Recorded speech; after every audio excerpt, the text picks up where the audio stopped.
It is the Mike Calta Show. It's 102.5 The Bone. Good morning, everybody. It is Friday, October 18th, 2024, and we are coming to you live. How's everybody doing? Good.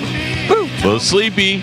Are you? A little sleepy. We were out the Lightning game last night. Yeah. Great game. Yeah. It was a great game. Gio, would you like to guess who saw the entire game and who did not? Yes. By the way, I'd like to let you know, 2 minutes left. It was 3-2. I saw the ending. Lost. I mean, thrilling game all the way to the last second. Agreed. At home, thrilling game. Yeah. Agreed. Imagine what it was like there. I imagine being there was awesome. The Amalie packed out, going nuts. Yeah. Right, yeah. You know, Yeah. You know all these things. Galvin's the only one that saw it in person. You better believe it. You better believe it. These guys left with like 2 minutes left, and they go, Oh, of 2 course. minutes left? What are they leaving? Yeah. It's 3-2. Well, I got to be honest. I was just too tired. I had to get out of there. Carmen left before me. Yeah, I left Carmen with- left way early. Yeah. I left with 12 minutes left. I can't do that. Yeah, beat in the parking. Score is going to be the same regardless if I'm there or I'm not there. It's not going to change a thing. I also know the ending. It doesn't change anything. All right. Yeah. In my Oh, opinion. man. Like, that's the way I look at it. Kucherov, gorgeous goal, just right there. I gotta- Great. And I saw video of it. And it's I got to the same be thing as honest with seeing you, it live. Carmen. When you left, they won. You're a jinx. Yeah, you were. That's what I said too. I go, it's better than I left. First, yeah, exactly. You left, I left. Boom, they won. You're welcome, everybody. Did you win money? Thank you. I deserve some now. Yeah, it was a great game. It was a good time last night. We went to the Lightning game with the folks who bid on the suite, Yeah. and they chose to have us come with them, and we had a great time. And now, can we don't mention their names. Can we talk about their situation? I mean, They shared it with us. They And weren't like. we're not saying their names, so it doesn't matter. So I didn't hear that. I heard this second did they talk to you about it, Carmen, or no? Oh yeah, I got Oh, the okay. breakdown. Oh, good. Explain this to me. So You got the fulls? I got the good thing is they're Lightning fans for sure because Yeah. they had They were fun actually people. had season tickets, and then they wanted us there because they had the opportunity where they could have just had just them in the suite and do that, but they were like, no, we want you guys there, so it was very nice. I did see that Galvin left right after the show at 10 a.m. and got to the arena. yeah. He did warm-ups and everything. So I met my brother-in-law. We were going to go together, so I met my brother-in-law right at the Walmart at 275 in Dale Mabry. I was like, we'll meet there and we'll go. So the game's at 7. Let's meet there at 5:30 because it's going to be crazy traffic at that time. So we'll meet there. We'll have plenty of time. Get there, park, get into the thing.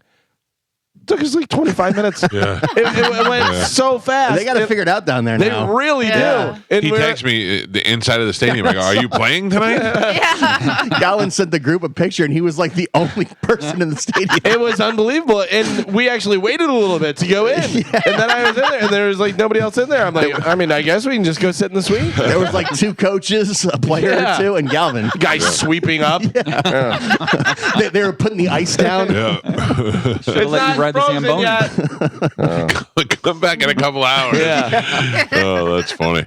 Yeah. So Galvin was there. I got there. I was on time, going great, and then all of a sudden I got around Armenia and just got stuck in traffic.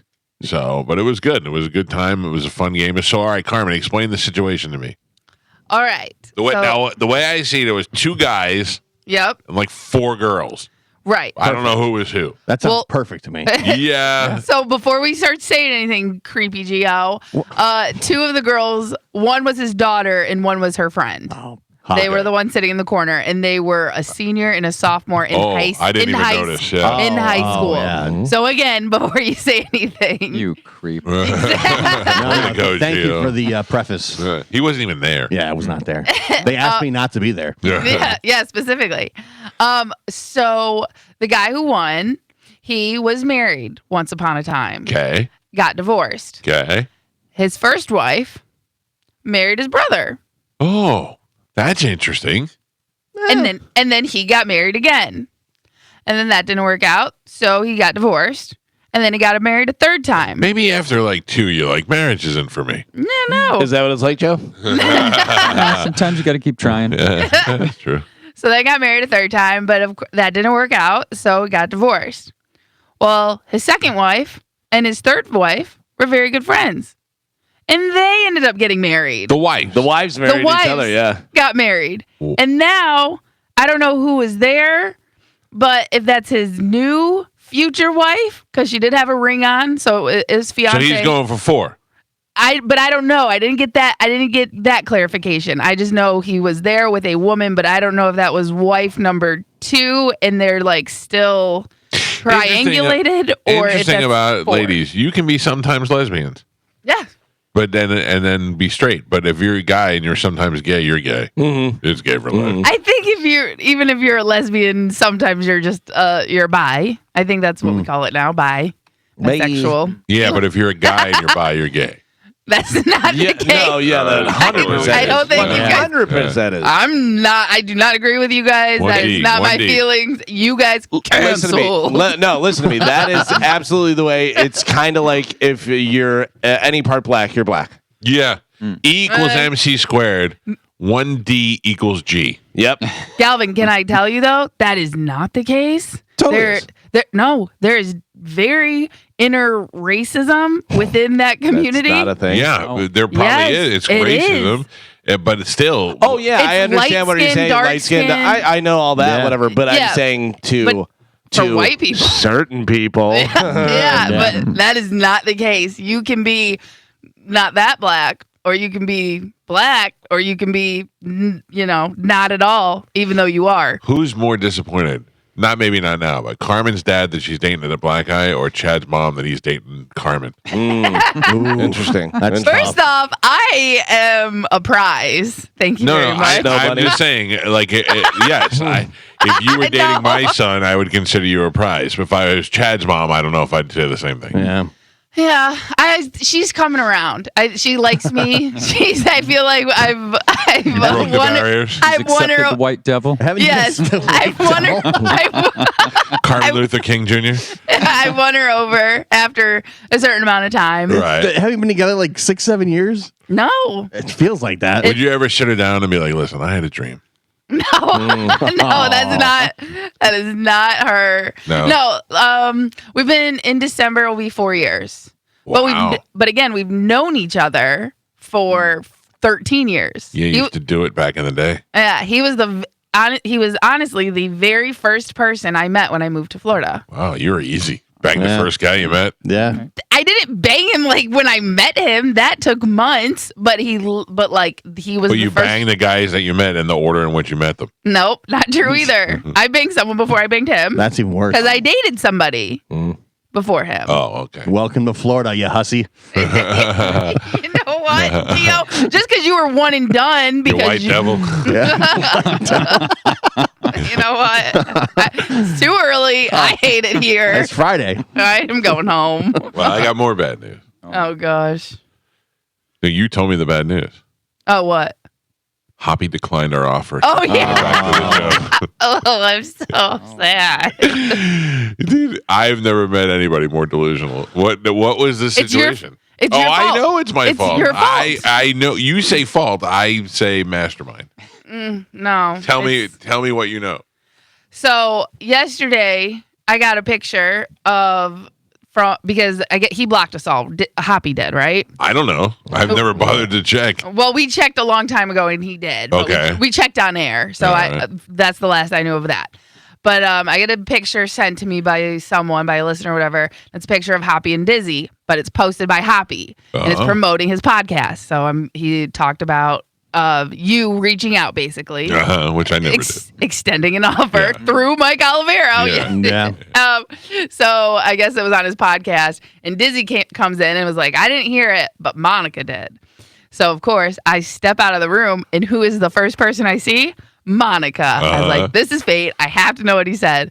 And basically, he says, I don't like him, and that's okay, because he doesn't like me either. Oh, what did you do, White Devil? Well, because I was the one who said if he comes, I quit. Oh. I think everybody said that. Yes, but of course that means only I dislike him. Right. And then it went Galvin wasn't here to say Right, it, but yeah. I felt the disturbance in his voice. in Vegas. Man, Karma doesn't like anybody. Yeah, you're right. Chad's mom. Not true. And then I guess he went on to say because that morning there was some computer glitches, we just need to restart or whatever, but it seemed like Dizzy was just having problems. And he was like, basically went on to say, I appreciate all my listeners telling me how much better I am at running the board. He's right. Dizzy's at the edge. Dizzy was having a very rough morning. And that Never Dizzy, had those problems with Hobby. No. And that, and again, this is all hearsay because I didn't listen to it. So before Hoppy goes on to say that I was lying, That's fine. I just want to clarify, I did not listen to this firsthand. And then basically he was saying that, he appreciates all the support from his listeners and saying how much better he is than Dizzy, but he is going to decline your offer, Mike Calta. Oh, no. Because it's just not worth it, I guess. I don't know that. And I can't really remember what Monica said there, but basically he is declining your offer. He will not be coming back to work with you. Damn it. Yeah. All right. You We'll work on a new master plan now. Yes. And basically, thank you for talking about him because you're keeping him relevant. Yeah. I want to say, right. Monica. He's not wrong. He specifically said that. He lives rent free in your head. Yeah. Yep. Yeah. And Yep. that's your problem. Yeah. Yeah. That is. And you make it our problem. Yep. I know. And You're welcome. No, He I don't. owns you. Yeah. I'm going to make a documentary about him.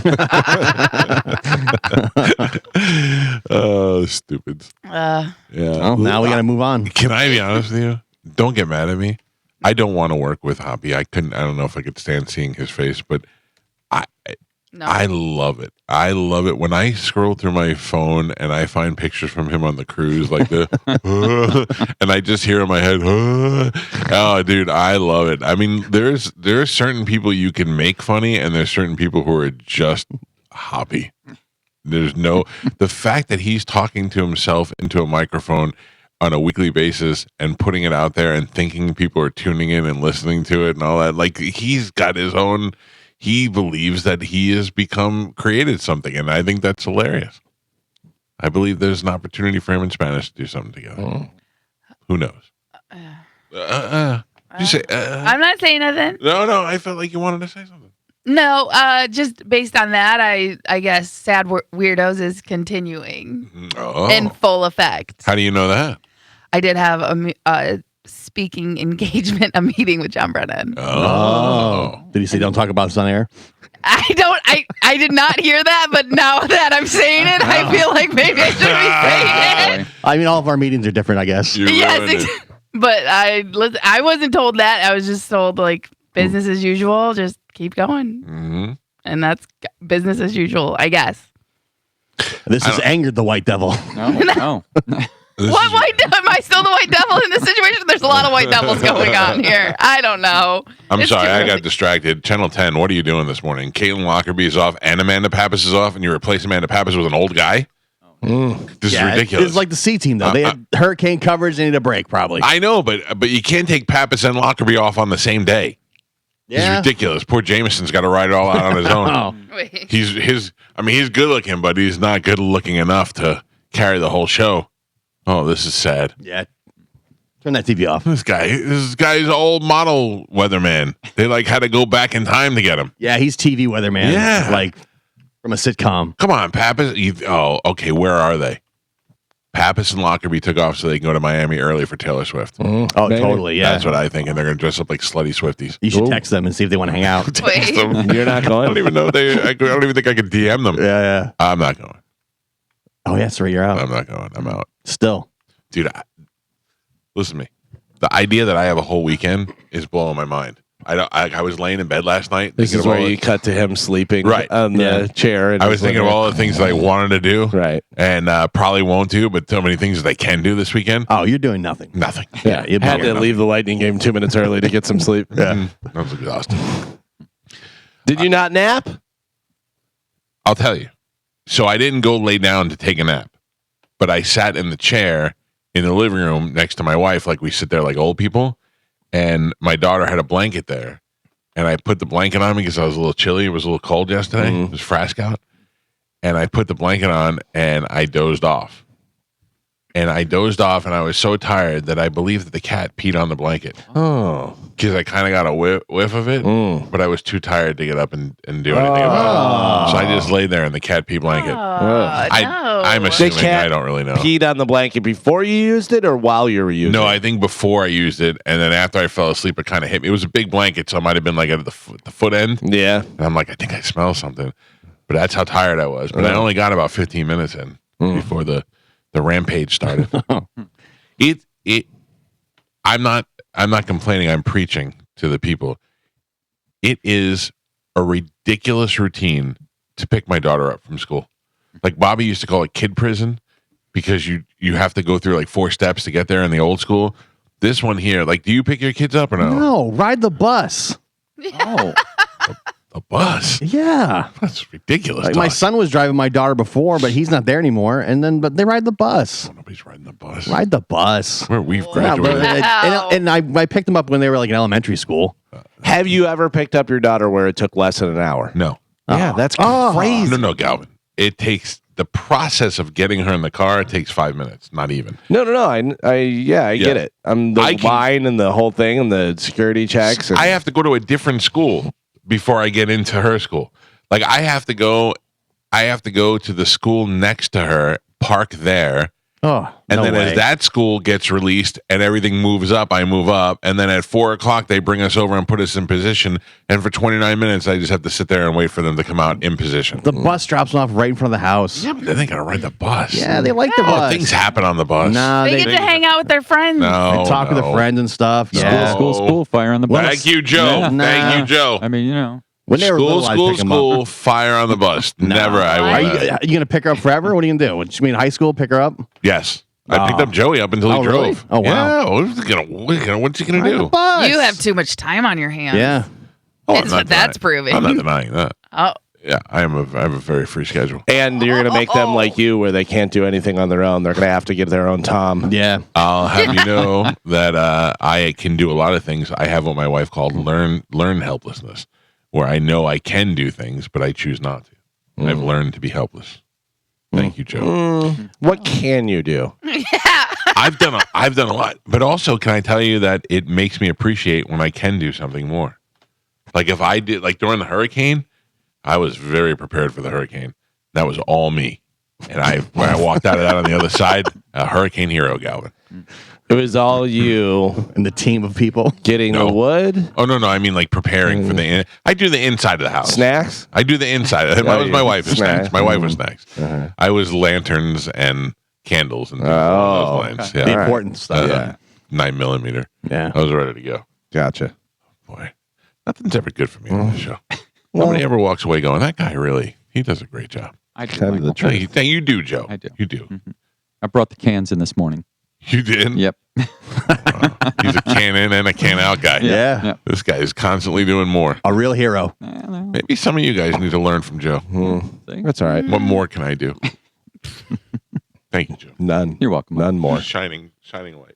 See? See, when we have one man down, Joe does extra work to bring us up to speed. what does he He do? brought the cans in. Yeah, Brought them in. man, I bring them Not a out. show requirement.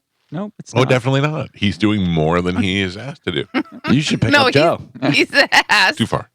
That's too far. I told It you would take my less job- time. I do only I do only things in the house. That's all. Anyway, I made it to the Jumbotron last night. Yeah, I did. I saw it on did. social media. Do you know what it was? Do you know the Yeah. context? Like the look-alike thing. Yeah, but Can it was I- all memes. Yeah. Can I tell you that the minute they put the angry cat up there, I said they're going to put this on me. Grumpy cat. Grumpy cat, whatever it is. I looked at it and I was like 100% coming on me. And then I looked up and there I was. Yeah. I was already in character. I already gave it the grumpy look. It was crazy. I just knew it was going to happen. It was great because there was Kevin James guy, and the guy didn't really look like Kevin James, but he was like, Yeah. right. And then there was like a baby, doing the fist, whatever. So there was a baby and some other thing, whatever. And then it did Grumpy Cat, and it was Mike. And then after you, did you see the thing after you? No, I don't remember. It was not Squidward, but some guy that looked kind of like Squidward, but he had like the big jaw and the green. I did Oh, see that, handsome yeah. Squidward. Handsome Squidward. Okay, that's who Yeah. it is. Handsome Squidward, and then they do the guy, and this guy just is so defeated. He was like, "Oh man," because he did have a weird like jaw and head and stuff, and he was like, "That's not cool." You ever see when they do that with celebrities? where they're like, looks like Courtney Cox. And Yeah, it's really yeah. Courtney Cox in the Yeah. game. That's pretty cool. That's funny. I saw one the other day with Julia Roberts. I'm like, who convinces Julia Roberts to go to a hockey game? Like, how? I mean, and sit in the stands. Yeah. She probably has a movie coming out or something. Yeah. Go there. We'll put you on the lookalike thing. Right, and then we'll let yeah. you go. Good promotion. You'll get on happy hour after that. All right. 800-771-1025 of the phone numbers. 800-771. That is the only number that works, correct? Still? Yes, that's forever. Forever. But Yeah, I don't The other ones are understand. done. Different What do you- carrier. We don't have those numbers anymore. What do you not I don't know. understand? I feel like there should be more. Like the Why? one number is throwing me off.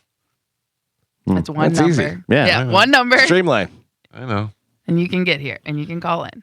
I get it. And who's calling? right? Yeah. Medicine Man. Yeah. Can't wait for that. It's true. All right. Let's wrap it up for the day. I'm in. Brett Ernst is going to be here today. Brett Ernst is a funny comedian, but he's also on Cobra Kai. I have not watched Cobra Kai since season 2, I think. Yeah, their final season is about to come out or already came out. They're at the end. Who in the world knew that would be that successful? Like, I thought you'd get one. Yeah. Hey, let's see what they look like now season. But they went It was through the good. whole That's thing. what I gave them. That's what I One, gave them. Was one. Hey, what do they look like now? And I was like, Yeah. all right, whatever. And then I'm done. Yeah, but then they came up with an idea and slowly brought everybody back. And boy, they got to be not kicking themselves in the ass, but they got to be upset that Miyagi's dead because he would have been, great to bring him back for the show. I think they're at like 5 seasons now, 6 seasons. It's Like, insane. yeah. Because remember, initially it was on YouTube. Yeah, it was on YouTube. That Red doesn't exist anymore. That was Yeah. like their big prime time show, and then Netflix picked it up because it was so popular. That's and so now it's funny. huge. Yeah, That's so funny. my family they all watch. Like I kind of dipped out of it. Like I think season 3, but my family they still get excited to watch it. Like, I thought season 1 was good when you found Johnny and he was all mad. Yeah, and, it's a good story. And then you slowly brought in the other Cobra Kai guys. And Yeah. they put the one guy in the body bag. Like, that stuff was really creative and it was cute. But then the kid stuff was too kiddie. Yeah, they kind Yeah. of leaned more. They eventually kind of leaned more into that, I think, than the Johnny Daniel Right. Russo. Now, do Johnny and Daniel fight again, or are they buddies? I think now they're on the same side, Oh. and they're fighting. Who's the bad guy? Cobra Kai, John Kreese. Oh, still? Yeah, That guy? him, and the dude from Karate Kid Part 3, who's like his friend, his like The guy with the partner. black hair? Yeah, the long ponytail. Oh, they dug that guy up? Now he's got a gray ponytail. Really? He's like, yeah, they've brought back every single character except Pat Morita. Oh, that's so funny. Yeah, and they reference him all the time in the show. What about the girl? No, right? Who's Hillary Swank? No, No, not Hillary Swank. The girl that played his girlfriend. Oh yeah. She came back like season 2. Oh, really? Allie. Allie. What's her real name? Natalie Shue. Elizabeth Shue. Yeah. She came back in the season 2. Oh, did she really? Yeah. That's so funny. She was good. That's so hilarious, man. Yeah, it's a smart, throwback nostalgic thing. They but, brought back Daniel's girlfriend from Okinawa. She's in it. Shut up. Yeah, because he goes back to Okinawa and he fights all the people from Okinawa and stuff. Are you serious? From Now I Karate feel like I gotta watch it again. From Karate Kid Part 2. And yeah. has he not lost yet? No, He doesn't lose anything? No, He yeah. knows the Crane King. But he's all friends with those people now. Like he goes The back. Okinawans? Yeah. Oh, Tennyson. Yeah, Chosen. Is the kid that chops the ice blocks there? Yeah. Shut He's up. in the show, yeah. But there was one season like him and Daniel were fighting again, and then now they're friends. Oh, okay. So now it's like everybody In the end, and Daniel versus. What about my all-time favorite character, Sato? I think he's dead. Oh, yeah. hey. But they reference him a bunch. Sato. Yeah. Like dead in real life or Yeah. dead No, on the show? Dead in real life. Yeah. I'm convinced Sato is Bobby Kelly's real father. Could be. Because Bobby's got enough Asian in him and he refuses to acknowledge it. He's Yeah. like, bro, I'm Irish. You're not Irish. Because that guy was kind of old in the 80s. Yeah, that's I think true. Karate Kid 2 is probably 87. Well, we got to remember that Miyagi was on Happy Days. Yeah. So he was even. The funny thing is that when I watched that Movies That Made Us, they didn't want to hire Pat Morita because they didn't want a comedian. Yeah. Yeah. I know. I mean, I know he did comedy and stuff, but I'd never really considered him that. But that was before we knew him. You know what I mean? Like he was comedy. He would do the sketch shows and he would do all those variety shows and he was like a hippy dippy Asian dude, you know? Yeah, he really was. You're right. Now that I think about it, and then I didn't hate the Karate Kid, the new one with Will Smith's kid. Yeah, but what's the guy's Jackie Chan, yeah. Like I didn't hate that one, but I didn't. It was just a straight like they just copied it. Yeah. It was just like, It was the some of black- the scenes it were was the even black version. identical, you know? It was the black version. It's like when you were a kid and you got Toys R Us and it was like, here's Barbie, here's black Barbie. They were like, all right, let's do lady version. Let's do black version. Yeah. What else can we do? I think they're working on a new movie. A new Karate Kid movie? Yeah. Like a reboot or I'm not sure, but I know what's his face is behind it. who? Daniel Oh. LaRusso. Oh, really? Yeah, you got to put new kids in there. Of course, you got to bring one of the kids from Stranger Things and make him be the guy. Yeah, I don't know if That's- it's a complete reboot or a continuation of the show. I'm not sure, but I read an article about it. Interesting. All right. I love those Running out of movies. ideas. Yeah. Running out of ideas. All right, let's take a break and get the show moving. I had a little baby burp stuck in my throat. We'll take a break and we'll get the show moving this morning. We'll play Sporkle when we come back. We got prizes and things to give away to you folks. Brett Ernst will be here. It's a Friday morning. It's Frask outside. It's the Mike Calta Show. This is 102.5 The Bone. I don't know if you saw this, but Baker Mayfield and I have another thing in common now. I did see that. Baker Mayfield, also a new spokesman for Bud Light. Thank you very much. Yeah. We're on the same team. Basically. What we do. Yeah. Monday Night Football, I'll be out there along with Bud Light, the Brisket Shop, on 102.5 The Bone starting. I don't even know what time it starts. Like, I'll probably be there from 5 to 7. It starts at 5. Starts at Yeah, 5. it's always 3 hours before kickoff. So 8:15, whatever, but they drop, 5. So I'll be there. I'll be eating and then racing home to watching. Although I did get an invitation to a suite yesterday. Oh. For Listen to- Metallica? No. Listen to this. For the Monday Night Football game, like what suite would be the best suite to be in? I'll tell you right now, there's been no better time than the Hooters suite. It is the celebrity stop. I don't even know if they still have it. Back in the day, it was the celebrity stopover. It's where I got to know Pete Rose, Scott Stapp, all these people that used to come there. The guy Wayne Fonts, like all these people used to just come and hang out in the Hooters suite. It was the suite to be in. Right. I was in the All-Star suite one time. That was pretty cool. I bet you that was probably cool. That's what I was going to say. I was going to say like a player suite would That be was good. a fun time. I got invited yesterday. They said, hey, I want to come to the tailgate. And I said, cool. And they said, hey, if you want to come to the suite, let me know. It's this suite. It is the King of Tampa Bay, Titus O'Neil suite. Would not go to that. Not hang out with that guy. What? Did not go hang out with that fraud. Fraud. Oh, no. It's the Budweiser suite. It's also probably a good one. If there was one, I don't know. I never got invited to it. Yeah. It was Scores. Oh. Okay. Like I can't imagine that that's not the greatest suite in Yeah. the whole stadium. Yeah. It's pretty good. Right? Now you're saying Scores the candy bar? No. That's a Score bar. Oh, okay. This is Yeah. Scores the bar. Different bar. Yeah. So In. yeah, I don't know. I think I'll be honest about the situation. I didn't get the hey, you want to come in? We got tickets for you. You should stop by. Oh, Yeah. yeah. Like they assumed you've got your own You suite. got your own suite, yeah. And you should just, go a door or two down and poke your head in. Right. If you want to Yeah. come by, come by. Of course, Mike Calta's got his own suite. Yeah, Of course. yeah. I mean, Swing by our suite, too. I mean, I did have a suite last night at the Lightning game. Yeah. That was pretty Yeah. cool. We're sweet Nice. people.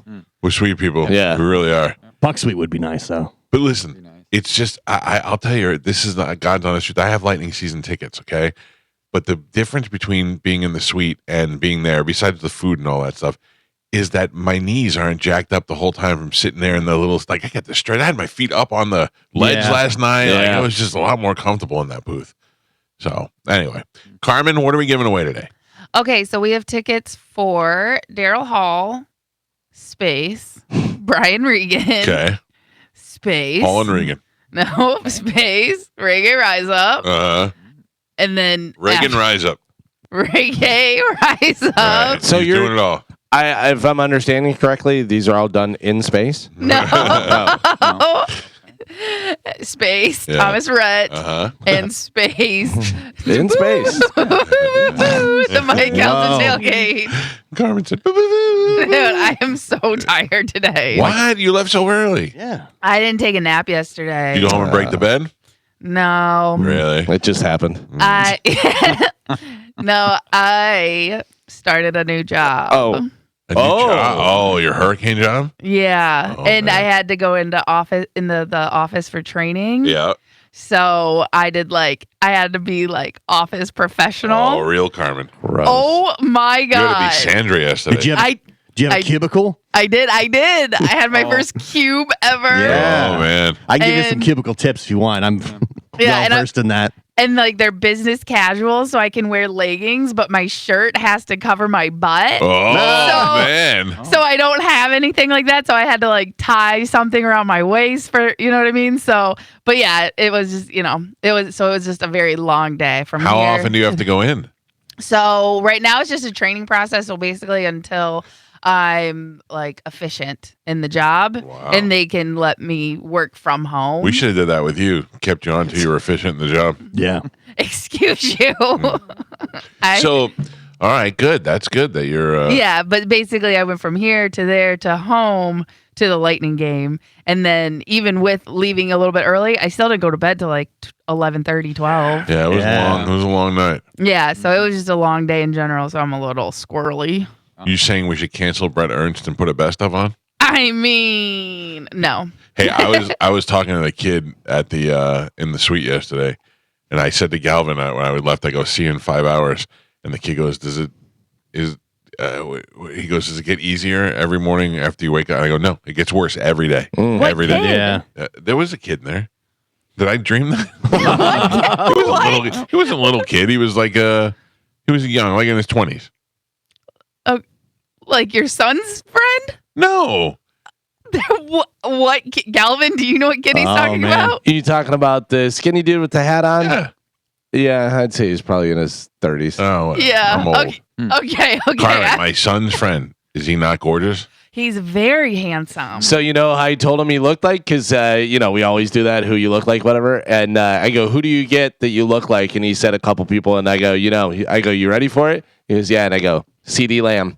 And Oh, your yeah. son goes, oh my God. He goes, yeah. He goes, I Yeah. never. He goes, yeah, I don't. He goes, normally I have my hair down. But he had his hair pulled back like CD Lamb and stuff. Yeah, he looked a lot like him. We went out with my son and his friend to, I think when we went to the casino, they came with us.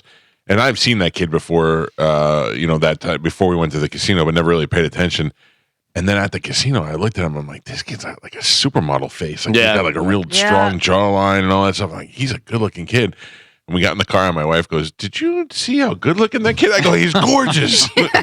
It's hilarious. That must be so nice when everybody thinks you're good looking. Yeah, if it's a consensus Yeah. where people are like, yeah, Oh, that's a we beautiful all person. agree. Yeah. All right, let's give this stuff away right now. A little bit of Sporkle. Here we go.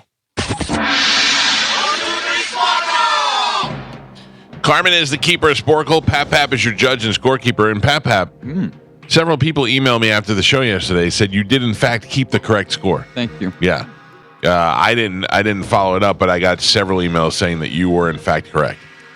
There was some argument at the end. No, I remember. Question. Yeah, no, he was stumbling and saying Maybe something mumble about- stumble, but his numbers were in fact correct. So your accounting stands strong. Thank I you, got a Michael. couple emails that said you were wrong. Well, I don't believe But that. he had said that we tied it Yeah. up, whatever this that, but I had already won the thing, and then Yeah. Whatever. All right. All right, Carmen, what are we playing today? All right, we have a movie counting bliss. Can you name the answer to these how many movie questions? Okay? Okay. So I'm not going to say it. It's just implied. Gotcha. All the questions are going to start with how many. Okay. Okay, but I'm just not going to read that part. All right. So for your first one, candles were there on Molly 16. Ringwald's Geo. Days later, did Cillian Murphy awake? 30. 28. 28. Galvin. Days were there of Tom dating Summer. 50. 500. Galvin.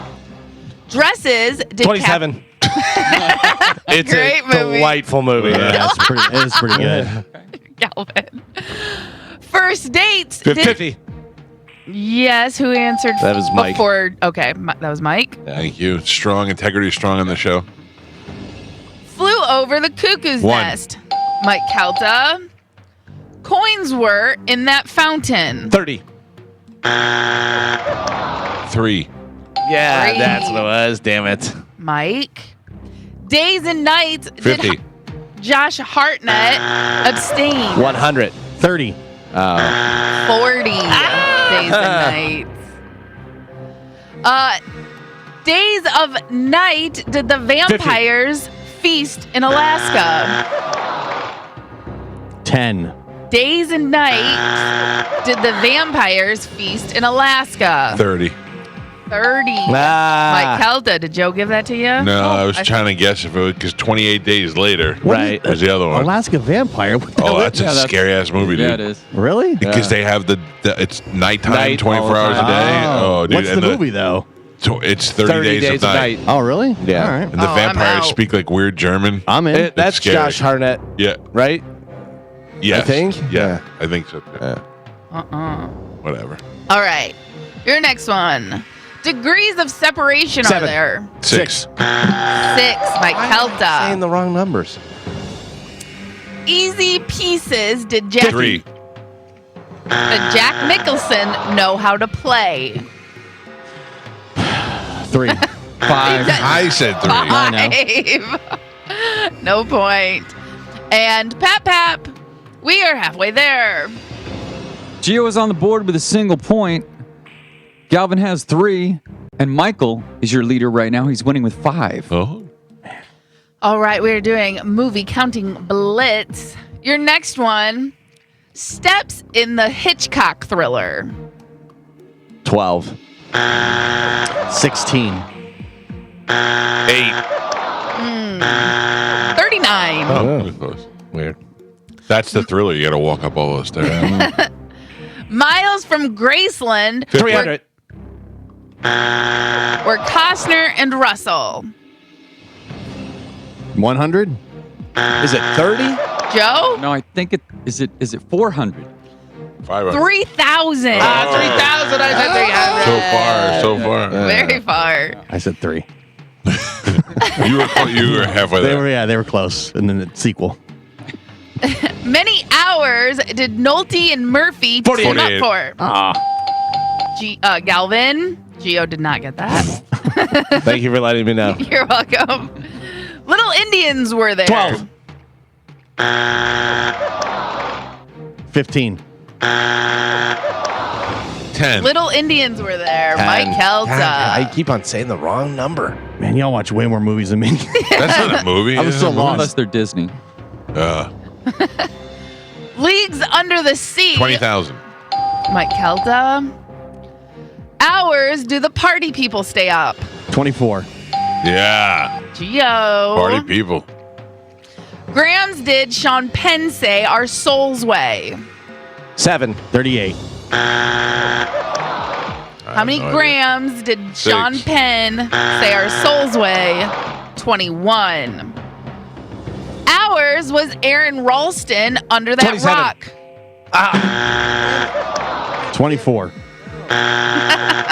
38. 127. I'm an That idiot. would have been correct. Yeah. No Wow. point.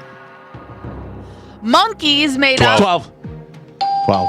Mike Calta and Pap. We are on the last 3. Gio is on the board with 2 points. Galvin doubling that with 4. And Michael is winning right now. He's got 8. All right, movie counting blitz, last 3. Here we go. Smoking barrels. 12. 2. 2. Galvin. Spartans let a doom. 300. What's your name, Gio? It's been so long. And your last one. Let's go, baby. Come on. Weddings were there. Ignore the 4. funeral. Mike Calta. I believe that's 3 in a row. No, it's not. It's actually 1. I won yesterday. Yeah, it's not. Way off. And now you got Free minus action. 5 for No. false claims. That was the question. How many is that? Total? Yeah. The year totals, I have 34. Nope. I've absorbed the other No, ones. Yes, no. yes. Not how that works. Why are we letting this guy be in charge of numbers? That doesn't make any sense. Look at his face. I've absorbed the Yeah, other. but it's got to go somewhere. Yeah. Galvin has 61, and Mike, you have 91. What do you really have? I don't want to say. No. I 4? No, 13. No That's way. pretty bad. Yes. I should have 15, but I was robbed twice.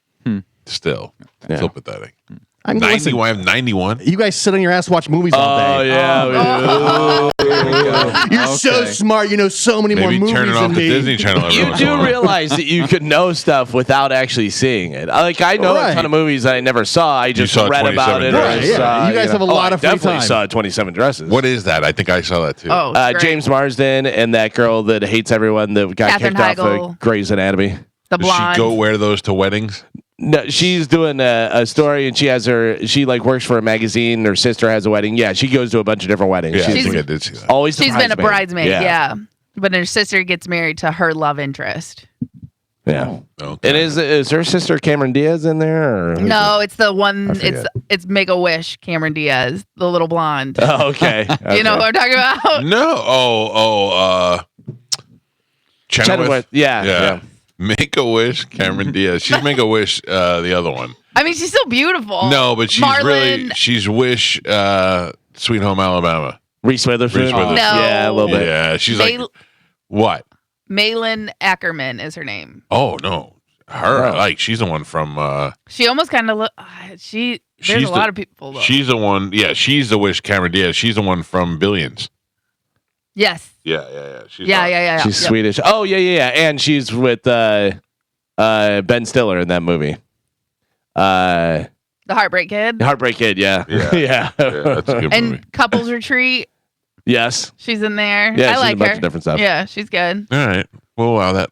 Okay, wait. Galvin, what do we have coming up in news? Coming up in news, as my computer's about to shut down, my computer has to restart right now. You're logging in from a suspicious area, and I have to log out for some reason. Coming up in news, we have greasy shoes, white blobs, and sweet Cece. Oh, yes. I love CC News. I miss her so much. I Do know. you? Wait. Yeah, Why, is it season- over? Yeah, season's For been her. over. For her, right? Yeah. All right, good. Galvin, as your news, we'll take a quick break and we'll do that next. It's the Mike Calta Show. This is 102.5 The Bone. I will wear my Mike Calta jersey on Monday. Oh. I mean, I tried to get a SAP jersey, but I still can't get a SAP jersey. So I just you- made one with the 99. With Oh, you're my name on it. 99? Yeah. All right. Yeah. The best of both worlds. Mm. SAP got mad at me last time I was wearing a Brady jersey. He did? He didn't get mad, but he was like, Brady. I go, well, you don't have jerseys. And he's like, I got you.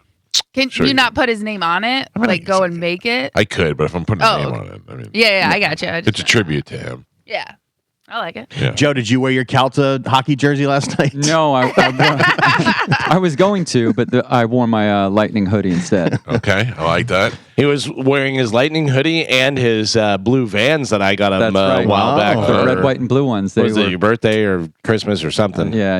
I think it was Christmas. Is Monday the Orange game? No. Creamsicle? No, I think right. it's the Falcons game, which is after that. Okay. Yeah. I did buy an All-Star jersey Oh, yeah? and a creamsicle All-Star. Nice. I have to find that.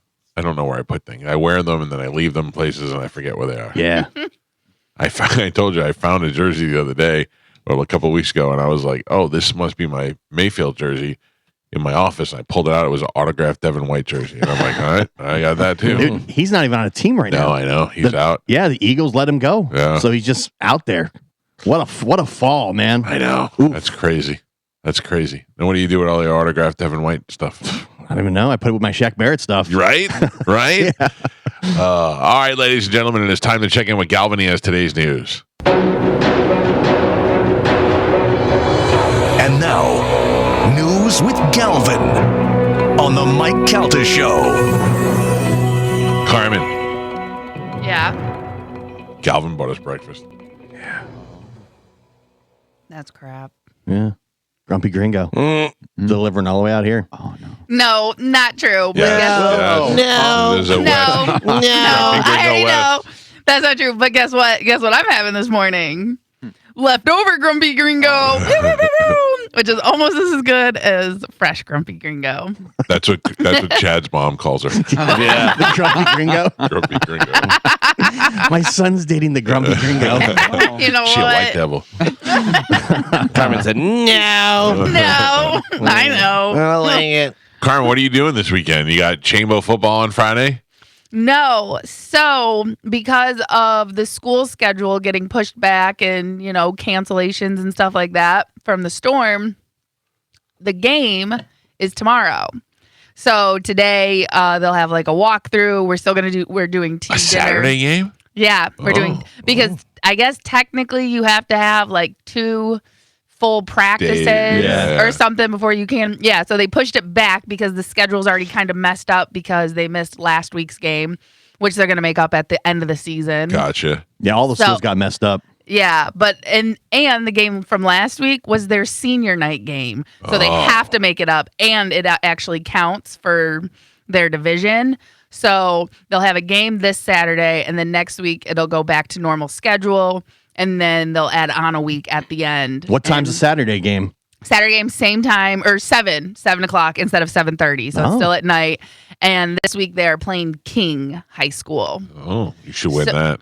Yes, that is what we're hoping. So I said to Chad yesterday, I go, this school did not have a win in like 3 seasons, and now they're winning like almost every game.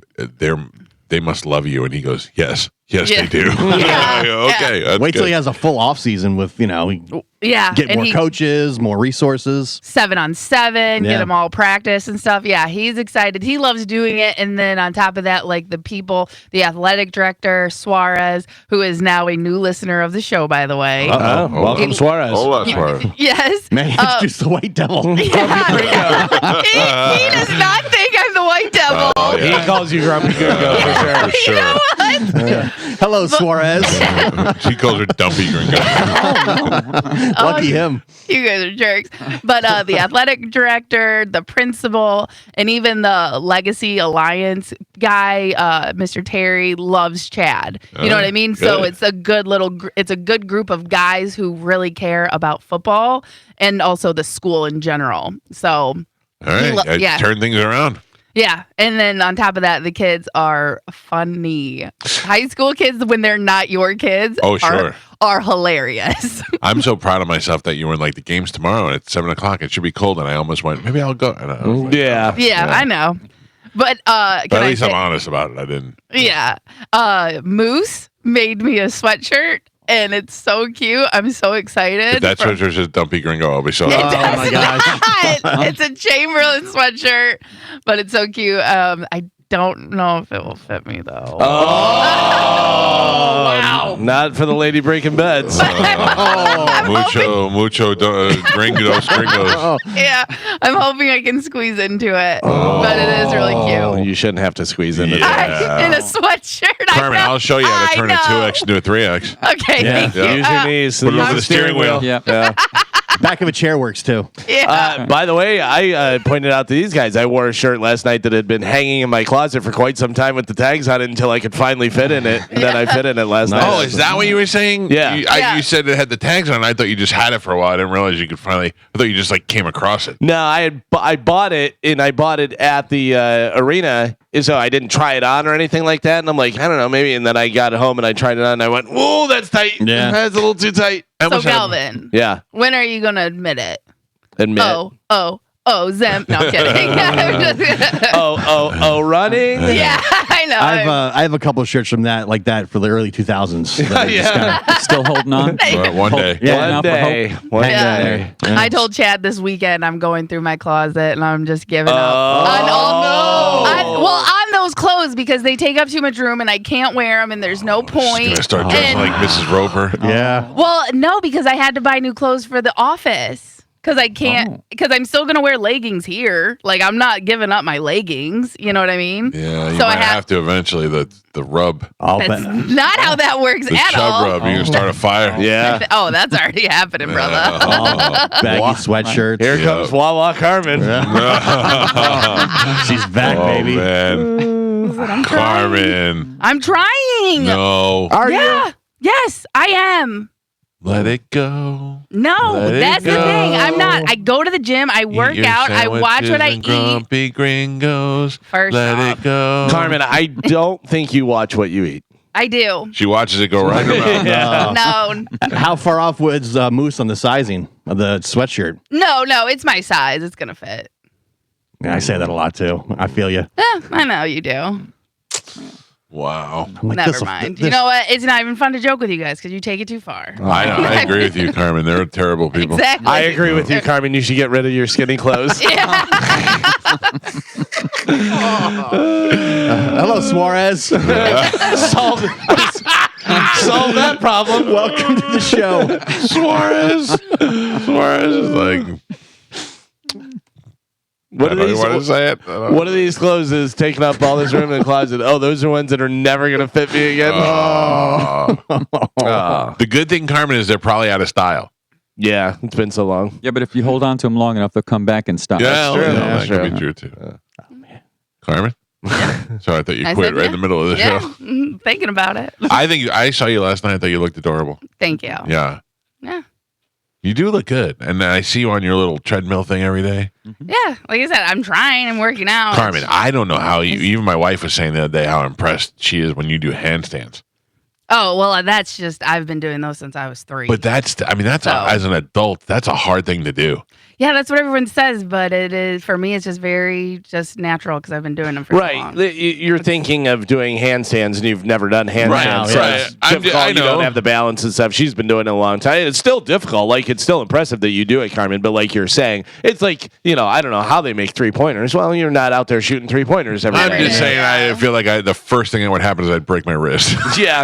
That Yeah. would probably happen first. And then my head. And I don't even think you get up. No. It- You know that what I is- mean? Like, I'm thinking that as soon as I hit the ground with my hands, like back the other way. Yeah. Well, like I've seen people at the gym like trying to do them, you know what I mean? And Yeah. I'm just like, and they're like very in shape and fit people. And I'm just like, That's well, a balance thing. yeah. It is it's a balance. And then on top of that, like everyone's kind of scared to kick up. They don't want to kick over. Yeah. You know what I Right. mean? So everyone kind of does it softly. And I'm like, no, you got to get yourself up there. Like a mule. I would think I would have to like start with a wall. Yeah. And you Yeah. should. And you honestly should start with like headstands and then like progress Hurts to my doing Yeah, handstands. that's a lot of pressure on my head. You do Well- cartwheels, Carmen? I can both ways, by the way. Oh, Carmen, this impressive. OnlyFans would be so good. Just you doing handstands Yeah. and cartwheels, dude. Nobody's doing that. Yeah. I mean, I'm pretty sure there are, but like you follow that bendy.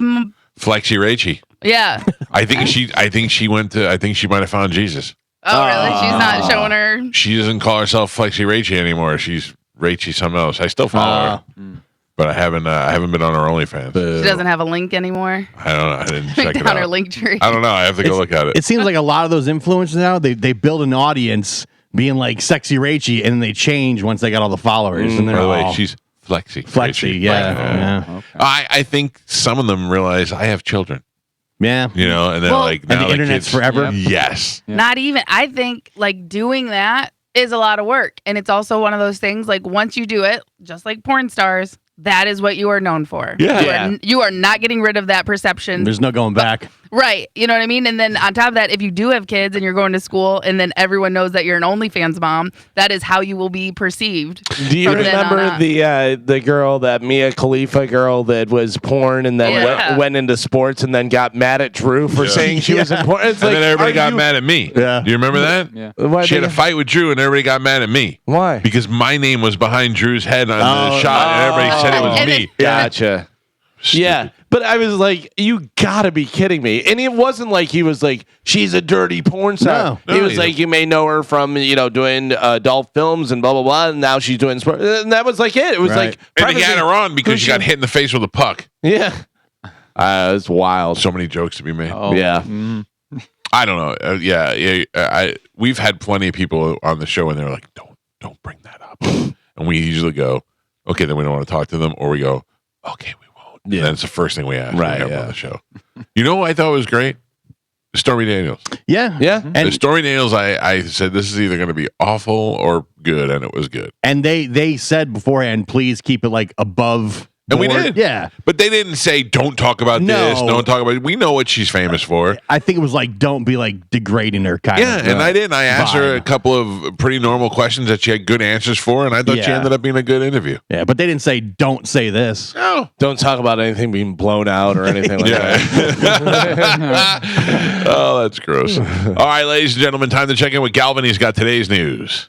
We did it already. You want me to do it again? We did? Yeah. Oh. I don't know. You want it again? No. I don't think he did. I don't think we did. She did. Okay. No, And now, we didn't do it. news with Galvin I don't believe it either. on the Mike Calta Show. Carmen, I'll bet you if you want to bet. Now I'm not sure. I don't think we did it. I think we did. Yeah. You do? I do. Yeah, because Joe ran the imaging for it. Oh, that's what we're my going to God, base it Carmen, on. you should have bet us. You should have bet us. No, I'm good. I know I did it. I would have did a handstand. Could have bought some new clothes. Oh, really? Is that going to be after or before you race Gio? Yeah, exactly. First of all, we weren't having a race. We were having an endurance battle. Okay, I'm supposed to endurance battle Gio, fist fight or box Spanish, right. and whatever you wanted me to And do. now you're doing a handstand, right? I'm saying if you would have won the bet. I'm Yeah, not saying I'm not just doing it to do it. I'm not holding my breath. I'm still up to the challenge at any time. You should hold your breath. You'd be eating less grumpy gringo. Oh my God. Wow, that's just mean. Carmen gave me a courtesy laugh on that one. Thank you, and I take it back. I'm sorry. I'm fatter than you are. Galvin, what do we have in news today? Today's news is brought to you by Pelt Shoes. Let's say you want to do some handstands or race another burger guy to the end of the road. Pelts has all the athletic shoes you're looking for, but they have every different style and brand that you're looking for. Whether you need some dress shoes, you need some sandals, you need some boots, you need some boat shoes. They have them all right there in stock, ready to go. They have the Pelt shoe fit experts in there. Make sure you get the perfect fitting shoe and the 3D foot scanner that is complimentary. Just step on it and gives you all the information what shoe will fit you best. So stop into a Pelts today. They have 6 locations throughout Pinellas, Sarasota, and Fort Myers. Make sure you let them know Galvin from the Mike Calta Show sent you.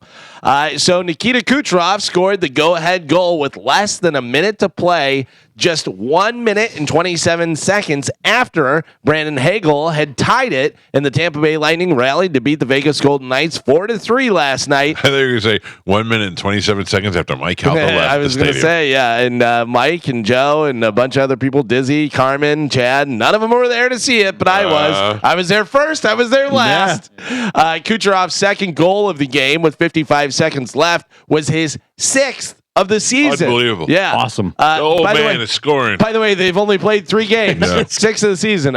Moser had a goal and 2 assists for the Lightning, who remain unbeaten at 3-0. Beautiful. Yeah, great very way to nice. start. And they came out fast and they were going, but God, man, Vegas Knights. In a Stamkos-less Lightning.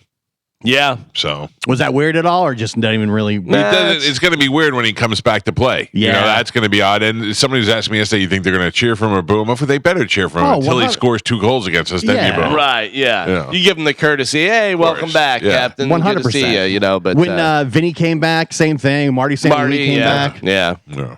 You got to. How about this? How many gym memberships do you have? Just 2. Just 2? Well, yes. That I you have know of? one gym and one trainer. Okay. They don't go together. Gio, did you ever have a gym membership or no? Yes, I did.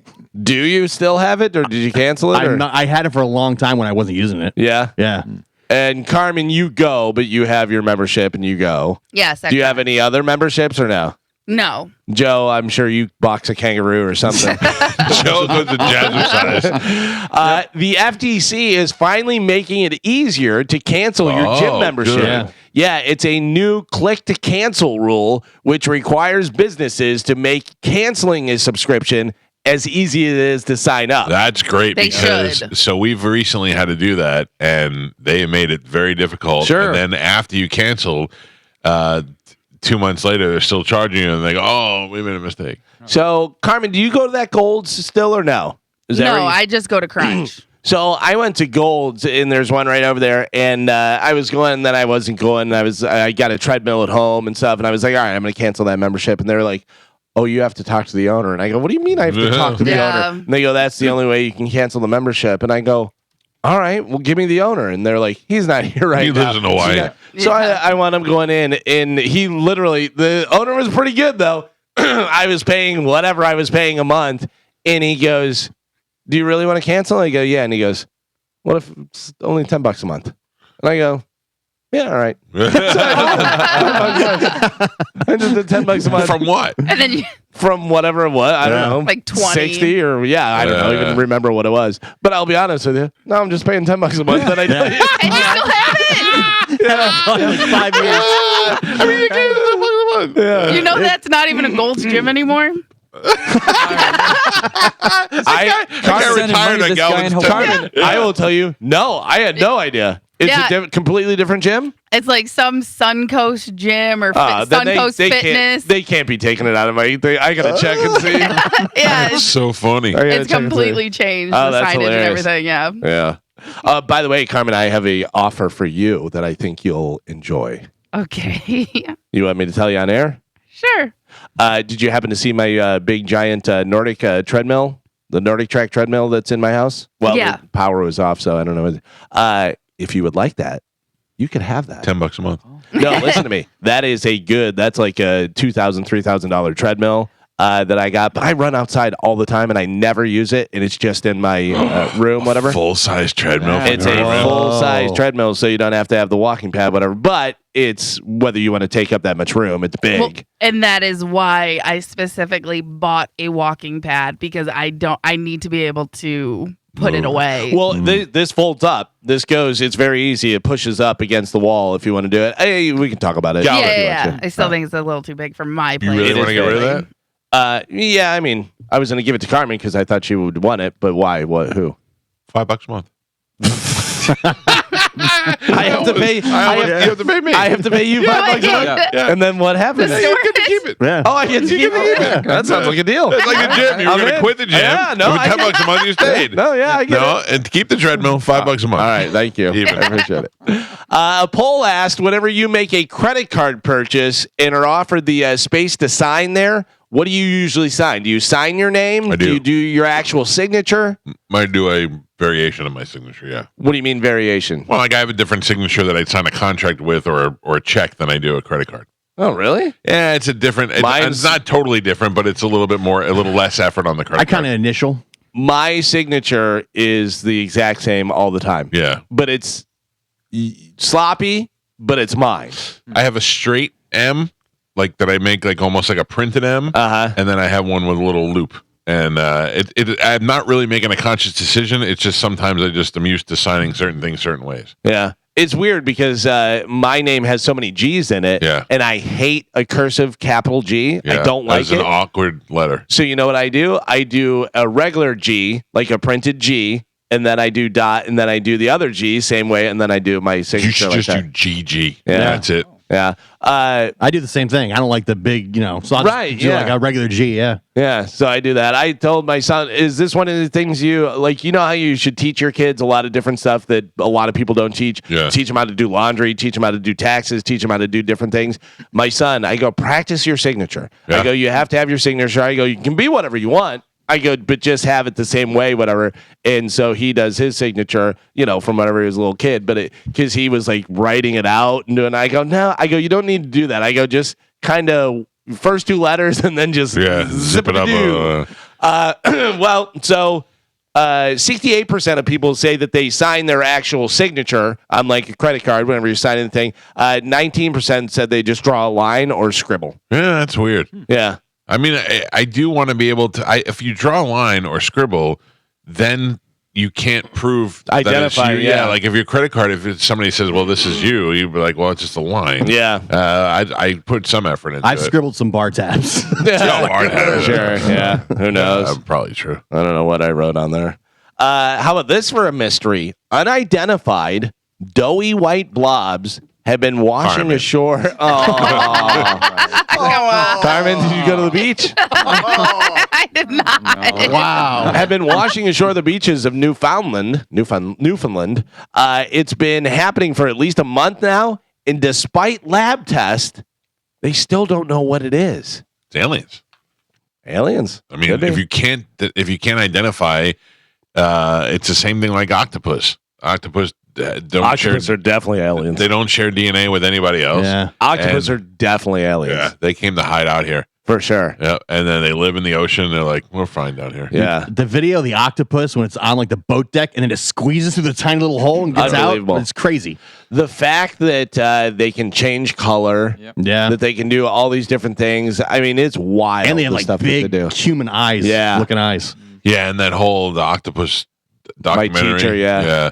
They're very smart, and they're very smart to be a weird sea creature. Right, underwater. Yeah, and like they could be doing a lot more, but they're not because they're staying low. And they taste delicious. They are delicious. Don't tell me octopus can't speak to you telepathically. You know what I mean? Like They you talk know to each that- other. Yeah, you know that they can somehow. Nothing's better than when you're just looking at a seascape, just like a little piece of sea underwater, and a little fish goes by, and then all of a sudden the entire environment turns and eats that fish. It's an octopus just taking that. Like you have no idea it's there at all. Right. And then when you go back and watch it again, you're like, oh yeah, there's the eye. The most amazing thing is whenever the octopus is getting away from something and it goes over on a rock and then it becomes a rock and it's like That's changes so- the color and does all that stuff. That's so wild. what do we think the octopus live on a planet that were just octopuses? Octopi? Yeah. What if they were here first? Yeah. Well, but the whole thing with Dr. Kaku saying that going in kind of like the War of the Worlds where they send other ships and they go underneath and they do stuff and then they send other ships, but going underneath and then going under the water and then they But I mean, live there. do you see an octopus in a ship? Some sort of, who knows? Well, what if they're Like I see them more in like a pod Yeah. that crashed on Earth and then released them under the sea. I don't know. It's a weird thing to think about, but you're right. Also, what if they are like super intelligent, but also just can't defend themselves? Yeah. Yeah. So they're like, we are smarter. We can absorb the environment around us and protect ourselves and do all that stuff. But also, Long John Silver has taken us over. Yeah, You know, they can't be the that Greeks smart. have gotten us. Yeah. If I'm getting boiled octopus, Right. at the sponge docks. And they just can't fight. It's they so just can't good. fight. yeah. Oh. They're like, we're smart. Stop eating us. I hate seafood, but I love octopus. Dude, I love all seafood. I had Yeah. a dream about lobster last night. Really? Yeah, you know you're fat when you dream about food. Yeah. Cold lobster. I had a dream about eating cold lobster. Speaking of food, where's our breakfast? Is it up there? I mean, yeah, I think so. Come on, Close? Joe. Getting Jeez. close? Yeah, Joe, are they out there? Sorry. What's happening? Awkward. A man in Greece was convicted of disturbing his neighbors by repeatedly sneaking onto their properties and doing what? Guy in Greece Making peepees. making peepees on their properties. No, Peepees on the property. no, No. that's not it. Making a duty. Going number 2 on there. No, that's not it. Playing music. Play music really loud. No, Carmen. Any ideas? Smashing plates. Smashing plates. He's Opa. Greek. Opa. Yeah. Know that? All right. No, he kept on sneaking onto their property and smelling their shoes. Oh, That's weird. a weird. That is a weird thing. He was given a suspended 1-month sentence in order to get therapy. Yeah. What is that? That is it the smell or is it the dirty of the feet? And being like degrading and Like there are smells that you're attracted to, even Sure. if they're bad smells. You know what I mean? But I mean, what if there's something where he just likes the smell of it, or does is it he the like the dirty- smell of it, or does he like the being weird and it's like that shoe licker guy? Like Yeah. he can't like the taste of people's shoes. He's just a He creep. likes to lick people's feet. Yeah, he's just a I creep. think it's the intimacy. Like you would not get close enough to someone unless you have to be very close to somebody in order to smell their feet. So I think that kind of it's a weird turn on. This guy knows. But he's smelling Yeah. shoes. This guy. Yeah, I know, but I mean, how you could smell your wife's shoes. No. Well, I know you don't want to. No, I don't. But you don't know what that smells like until you do. I would smell Margot Robbie's shoes. I wouldn't. Real quick, have you been smelling his wife's shoes? No. No, I have not. I wouldn't mind if he did, Joe. Yeah, It thank wouldn't you, bother me. I mean, if they were on her feet, it would bother me. But if Yeah, they no, were, no. if she took them off and he went by and gave her a little whiff, of it, What if he was smelling the shoes while he was doing something else? Well, no. I don't want to. I don't want to know about it. That's not. Yeah, I would never do that. Don't defile the shoes. Yeah. Mm. Well, I don't. I don't have a thing for feet at all. Like I don't want to rub feet. I don't want to. I'm not grossed out by them, but I just don't have a thing for them. I don't. I know a lot of people like that. I don't want my feet rubbed. I don't want them touched. They're off limits. Yeah. I have very ticklish feet, and it'll just annoy me. Juliana walked by one time, and she just rubbed her finger at the bottom of my foot to tickle me. I want to kick her in the face. Oh. Yeah, I was like, "Listen, kid, let's get this out in the open." Daddy does not like that. People who have started using AI at work say it's already saving them on average about 60 minutes per day.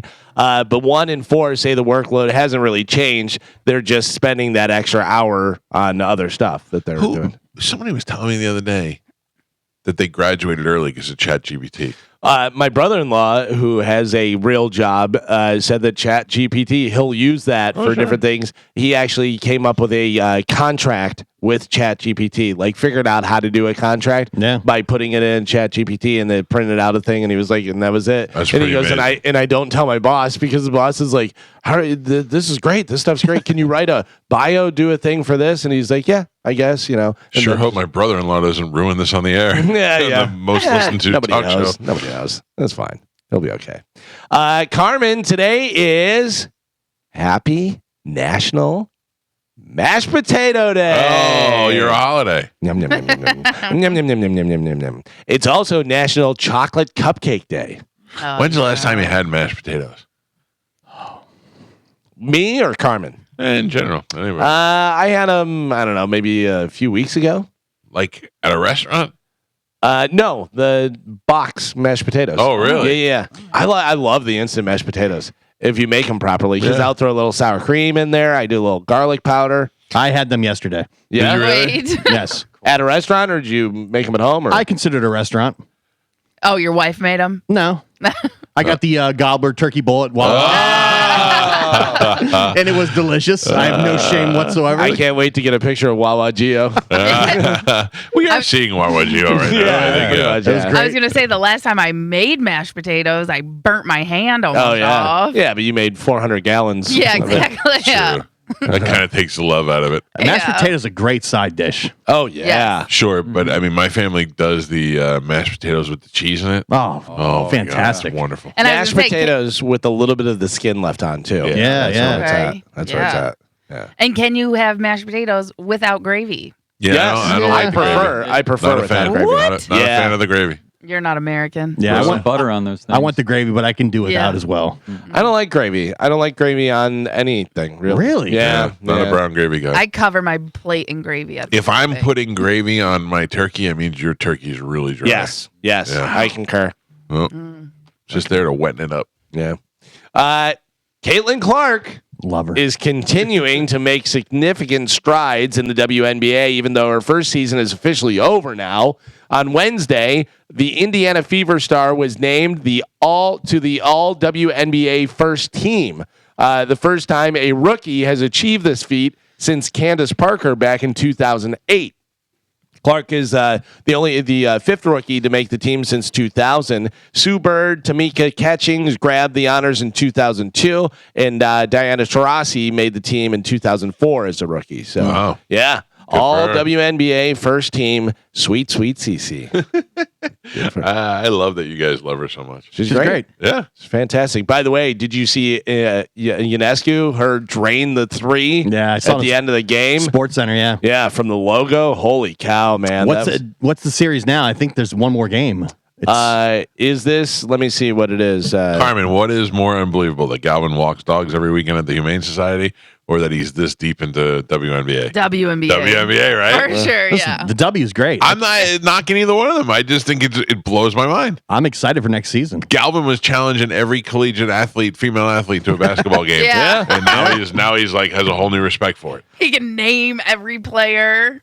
So no, He says it right. the Liberty lead the series 2-1. 2-1, okay. 2-1. That's So best of five. if the Liberty win today, they have a game at 8 p.m. If the Liberty win, then they win.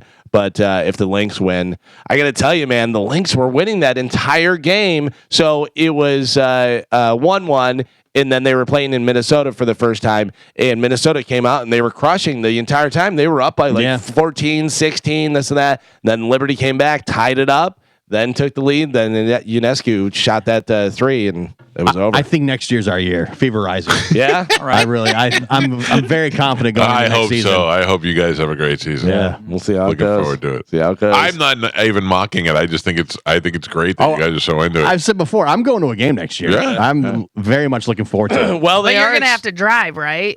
Yeah, drive or fly. I'm thinking Atlanta's the closest, but I'll probably fly somewhere. I would like to go to a home game. They are expanding the league, though, so we may wind up having a Florida team. Hopefully, maybe Miami or Tampa would be great. But we'll see I what mean, we happens. don't have a team here in basketball, so a Tampa team would make sense. Yeah. I feel like they would put it in Miami, though. Yeah. And it's Yeah. WNBA, Tampa Tampons.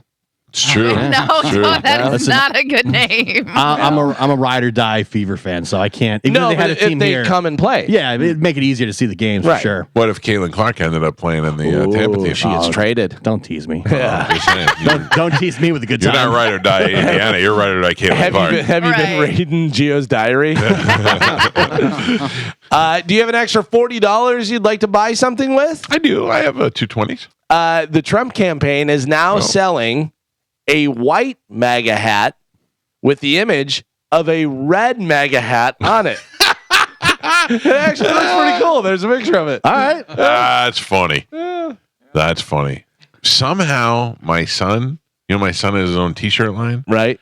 Somehow my son and the kid who does his merchandise are doing something with a rapper named Little Pump. Okay. Carmen, Yep. you're aware of Mr. Pump? Little Pump. That's a name that I recognize. Right. And Little Pump is launching a thing that has something to do with my son and his friend. And Little Pump is putting out a line for Trump. Little Pump for Trump. Really? Yeah. All right. Interesting. Yes. All right. You know about this?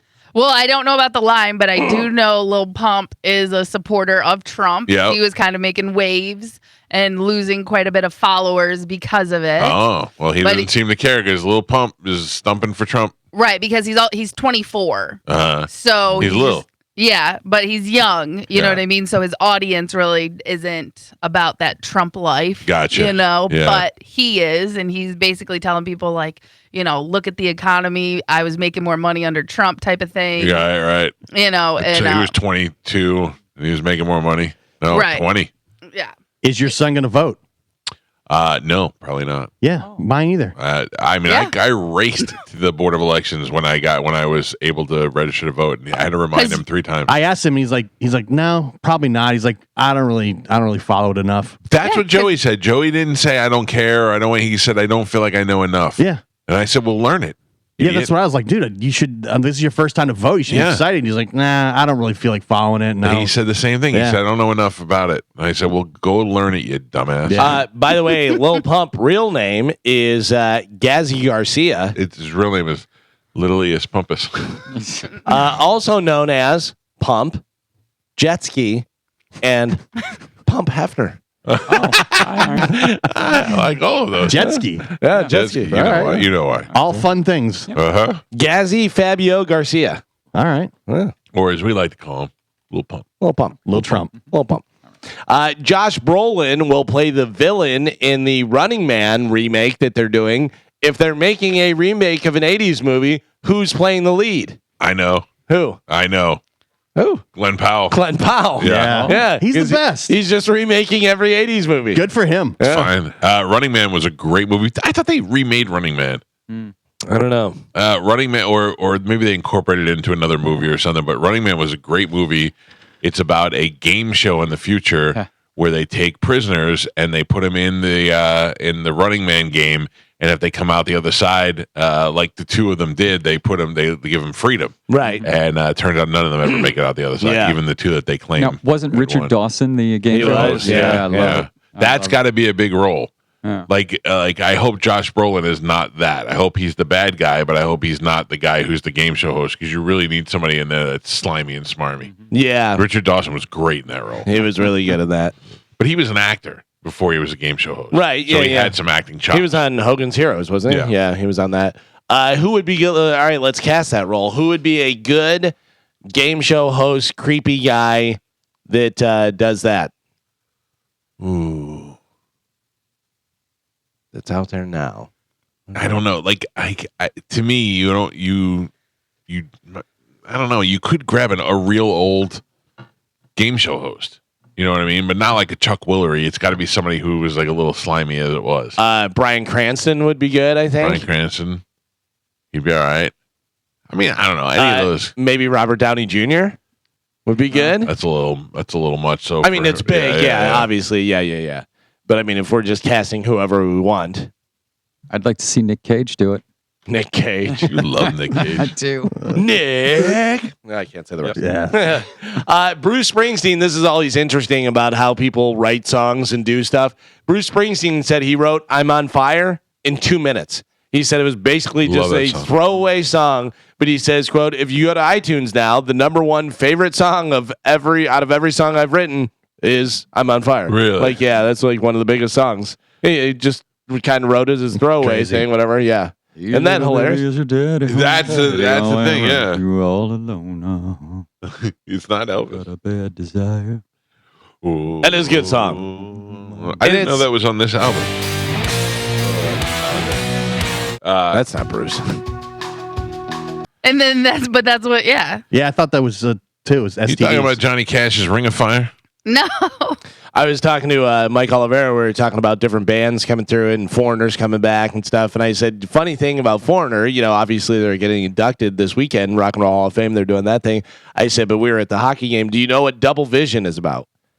You would think Double Vision's about going out and getting blasted and drinking and Double Vision, I the have way the never lyrics really thought about it. I don't know. It was inspired by, and I think it's either the Rangers or Islanders goalie got hit in the head with the puck. Oh, really? Double Vision, yeah, which I thought was hilarious. It, fit in because we were at the hockey game last night, but I thought that was really funny.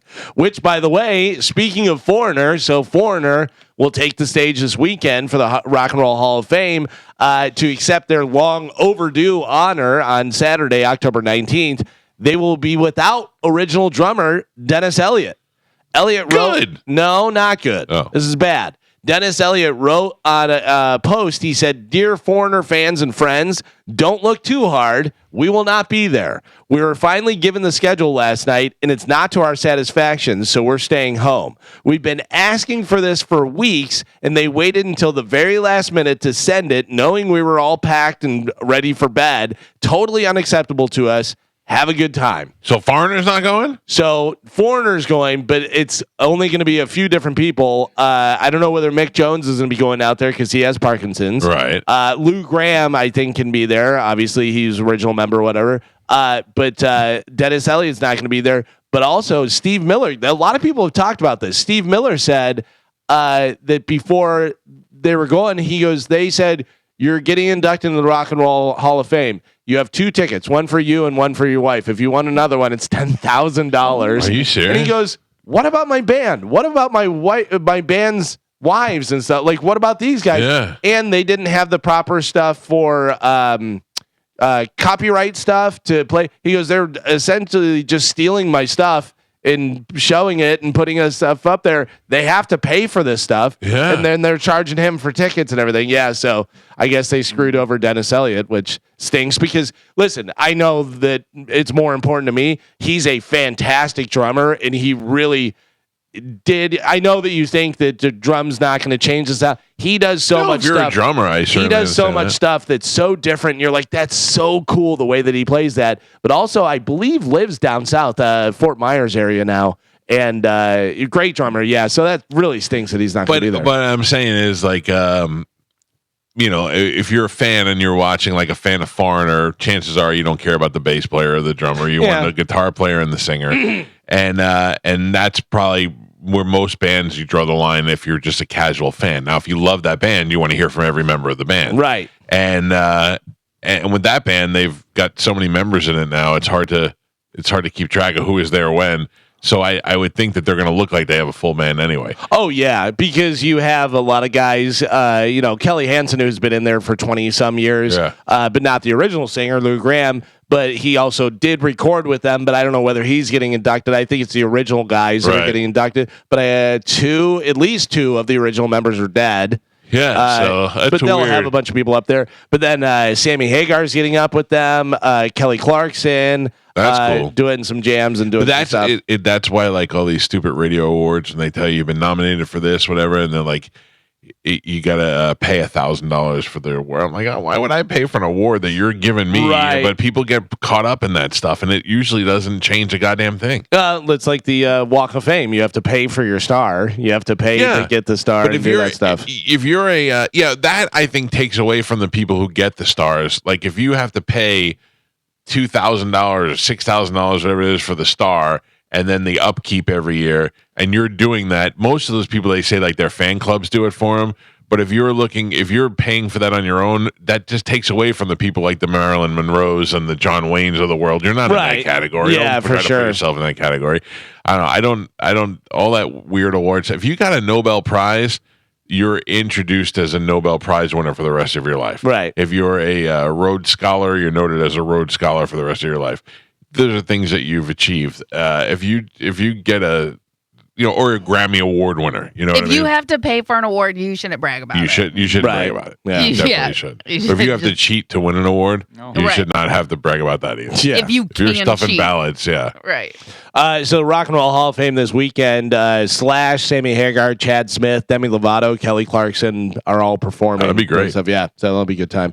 You can check it out. I think they have it on HBO, and then they'll have the edited version and do all that stuff. I think they're going to show on ABC as well. So, finally in news. Well, not finally in news. Sorry, Lee, there's a little bit more. But Gio, are you excited for the Vans Warped Tour? Yeah, I don't think it's it coming here? Is officially back for 2025 with 3 cities announced for the 30th anniversary turn of the legendary festival. The final new stop announced November 15th and 16th, Camping World Stadium in Orlando. Oh. All right, I So know Can you not that. tell too me far. who any of those bands are, and I'll see if I know any of them? So that's the thing is I don't even think they've actually announced No. the bands, but Oh. there is a leaked version Okay. that they say are bands that are going to be there, and it makes sense if this is the actual leaked version. It's a lot of like the bands that became famous on the Warped Tour, like some big names. Well, let me see if I know any. My Chemical Yes, Romance. I know who they are. Blink-182. I love them. Fall Out Boy. Like them. Paramore. Like them. Linkin Park with the Lady Singer. Okay. All blew up on the Warped Tour. Were Yeah, oh, nobodies. really? Yeah. But Yeah. those are all big bands. Yeah. Now they are now for sure. That's like a rock fest. Then some of the other ones, which, are definitely names that you know for sure. Taking Back Sunday, Falling in Reverse, Oh, A Day yeah. to Remember, Youngblood, then I Prevail. I'm looking at some of the ones, 303, Yeah. Pierce the Veil. These are all heavy hitters. Yeah, but then they have some other ones that I Yeah. don't necessarily know. Oh, of Mice and Men, John Brennan likes them. Sleep Token. Have you seen Sleep Token? Yeah. Those guys that have the mask and they're scary looking. I used to love the Warped Tour. Like the CPAP mask? No, they have where it's just black, like you can't see anything, Oh. and it's like number 1, number 2. The drummer is number 3, gotcha. that kind of thing. So they have a bunch of different bands that they say will be there. But listen, if you have the Warped Tour and you have My Chemical Romance, Blink-182, Fall Out Boy, Paramore, like right there, you're That's like, huge. That's okay, great. That's a huge lineup. Yeah.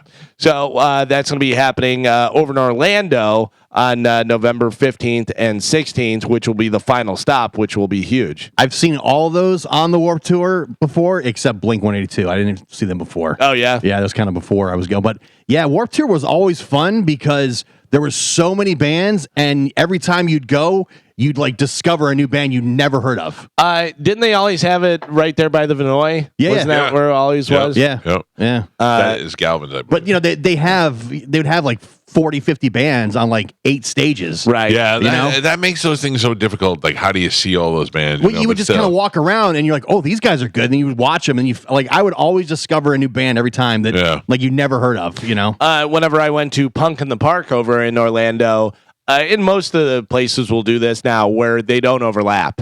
So one's done. You go to as the soon other as one. this one's done, this one starts. This one's done, this one starts. But they do like some will do where they have side stages and this band playing whatever. Right. And some will overlap sometimes. Like when I went to Welcome to Rockville, they had a couple where I was like, I'll see like 15 minutes of these guys, but I want to go see Kerry King. The Warped Tour, they were smart the way they would do this is you wouldn't know the set times for the bands would only be announced the morning of. Oh, Yeah. really? So and every day it would change. So you couldn't just say like, oh, I'm going to see Blink-182. I'm going to go at the end of the day because they could be playing at noon, they could be playing at 2:00, they could be playing at 7:00, and there'd be a big giant wall. So you'd get there and you'd look at all the bands that we listed, and it's brand new set lists every set times every day. Carmen, if you would like to go with me, let me know. Tuesday, February 11th at Janice Live is Kerry King with Municipal Waste and Alien Weaponry. So if you want to go, let me know. Okay, I'll let you know. Hard pass, though, as of now. I got to tell you, I saw Kerry King down in Rockville. He's great. Yeah. Such a great show. That new band that he has is awesome. And then finally in news, this is interesting. If you could be buried with anything to take with you to the afterlife, what would you take with you? Like, what would you want to be buried with? What would be something that would make sense? My wife. You're what? Whether she's alive or dead. Yeah. Throw her in there. I don't know, man. Joe, you can put that old ass camera that you always had in the studio. Yep, Throw that in your. I think that would be appropriate. I would take that with me. Gio, you want a burger? Couple burgers in there? I can throw the chicken Big Mac in there with me, maybe. I don't know. I don't know what I would take with me. I don't have a prized possession. I know. Give my phone. Send my phone. Yeah, just in case. All right. People go into my phone. What's on there? So here is a list of some of the different celebrities that were buried with something they took to the grave with them. Bela Lugosi. Yeah. Vampire cape. Yep, Dracula cape. Okay, that makes sense. Bob Marley had a red Gibson Les Paul and some weed. Oh, good. Makes sense. Andy Warhol, his interview magazine with the bottle of Estee Lauder perfume. Uh-huh. Ronnie Van Zant from Leonard Skinner was buried with his fishing pole and his go-to Texas Hatter's hat. Oh, Yeah. okay. Had that on. No weed for him? No weed for him, no. Frank Sinatra buried with a flask of Jack Daniels. Of course. All right. Just in His case he favorite. wakes up and has to go. Tony Curtis, who died, you think Tony Curtis old, but died at the time of iPhones. His iPhone. he Oh, was buried really? with, yeah. A Stetson hat, driving gloves, Splenda packets, and a petticoat tablet. What if you get a phone call Oh. from Tony Curtis? Yeah, right? Like, what if your phone is ringing and it says Tony Curtis call? Oh, man. That's weird. Do you ever see that Twilight Zone? Yeah. Oh, I've seen it. The phone line, the power line Yeah. on the grave? Fell across Yeah. the grave, Yeah. and he was calling his wife. Yep. Joe, I will make sure that the puke hat gets into the Thank you. casket. I appreciate 100%. Yeah, That has to you can't be separated from No, that. it's very generous. In Thank you. Spanish. Humphrey Bogart was buried hat. with the golden whistle charm that he gave to his wife Lauren Bacall as a nod to her movie To Have or and Have Nots. Leonard Bernstein, a copy of Alice in Wonderland, a baton. Or the orchestra baton. That would make more sense. I was like, Symphony Number 5, which he conducted at Robert F. Kennedy's funeral. He had a copy of that. Didn't B.B. King get buried with his guitar? Lucille? I would imagine Probably, that yeah. would make sense to do that for sure. I thought I read that somewhere. I'll tell you, I spent about a half hour with B.B. King in a room alone. Well, it was me and David Wells and B.B. King and one of his handlers, but we just sat there and talked, and I didn't say anything. I just sat there and listened. But that, to me, is one of the, that was where I knew that I was in the presence of, a legend. Oh, yeah. Yeah, but I mean, same was thing. he old, kind of out of it, B.B. Yeah, King? he was a very good performer. He did great on stage, but he was sitting down. Yeah. And then afterwards, he had a throne that he kind of sat in, and he was just like an older man. He wasn't falling apart or anything. And that and Milton Berle were the two people that I was around where I was I realize what I'm standing in front of right now. Yeah. What an opportunity that I'm having. I watched a video, they had all the different kings, the blues players and stuff. Albert King, I watched a video of him the other day. Do you know that Albert King would take a right-handed guitar and just turn it over left-handed, the strings upside down? And just play it that way. Played it that way. Wow. Isn't that crazy? Yeah. So how people's brains can adjust to that. Yeah. That's incredible. Completely weird. The thing I always loved about B.B. King is whenever he'd clap on the back of his hand. He'd do that, because he was always holding his pick. Yeah. But he would clap like that, and that's such a cool blues guy thing to do. Yeah. Well, there you go. You get buried with your puke hat and All right. What do you get buried with? a dog. Just put a random dog in there. Wait. Yeah. What? No. Dead or alive? Yeah. Sacrificial dog? See what Eventually, it'll be dead. Yeah. That is it for news. All right. Thank you, Galvin. We'll take a quick break. It's the Mike Calta Show. This is 102.5 The Bone.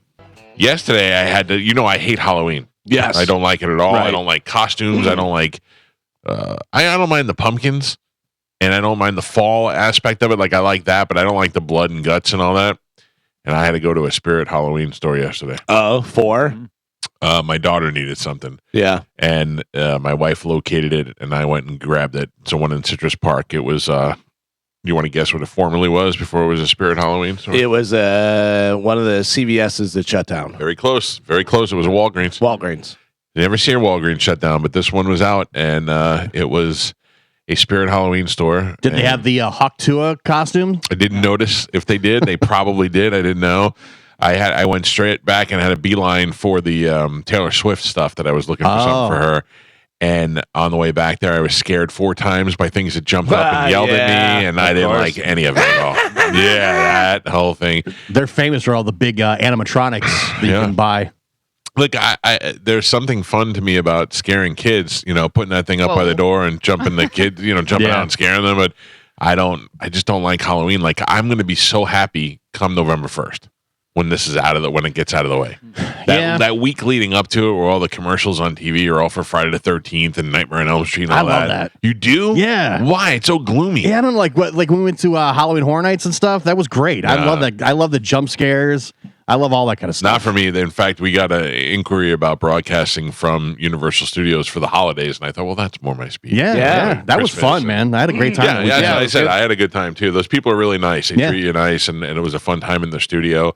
But during the Christmas time, and they do a lot of stuff in the Grinch. The Grinch. Yeah. And, that guy, I mean, I'm sure it's a different guy. I'm sure it's a couple of different guys, but that guy that they have there that does the Grinch does a really good job. Oh, it's great. We went one time back when I was on the country station, and the Grinch was taking photos, and Universal would take them and make them available for you to buy them, or you could just take them with your own camera.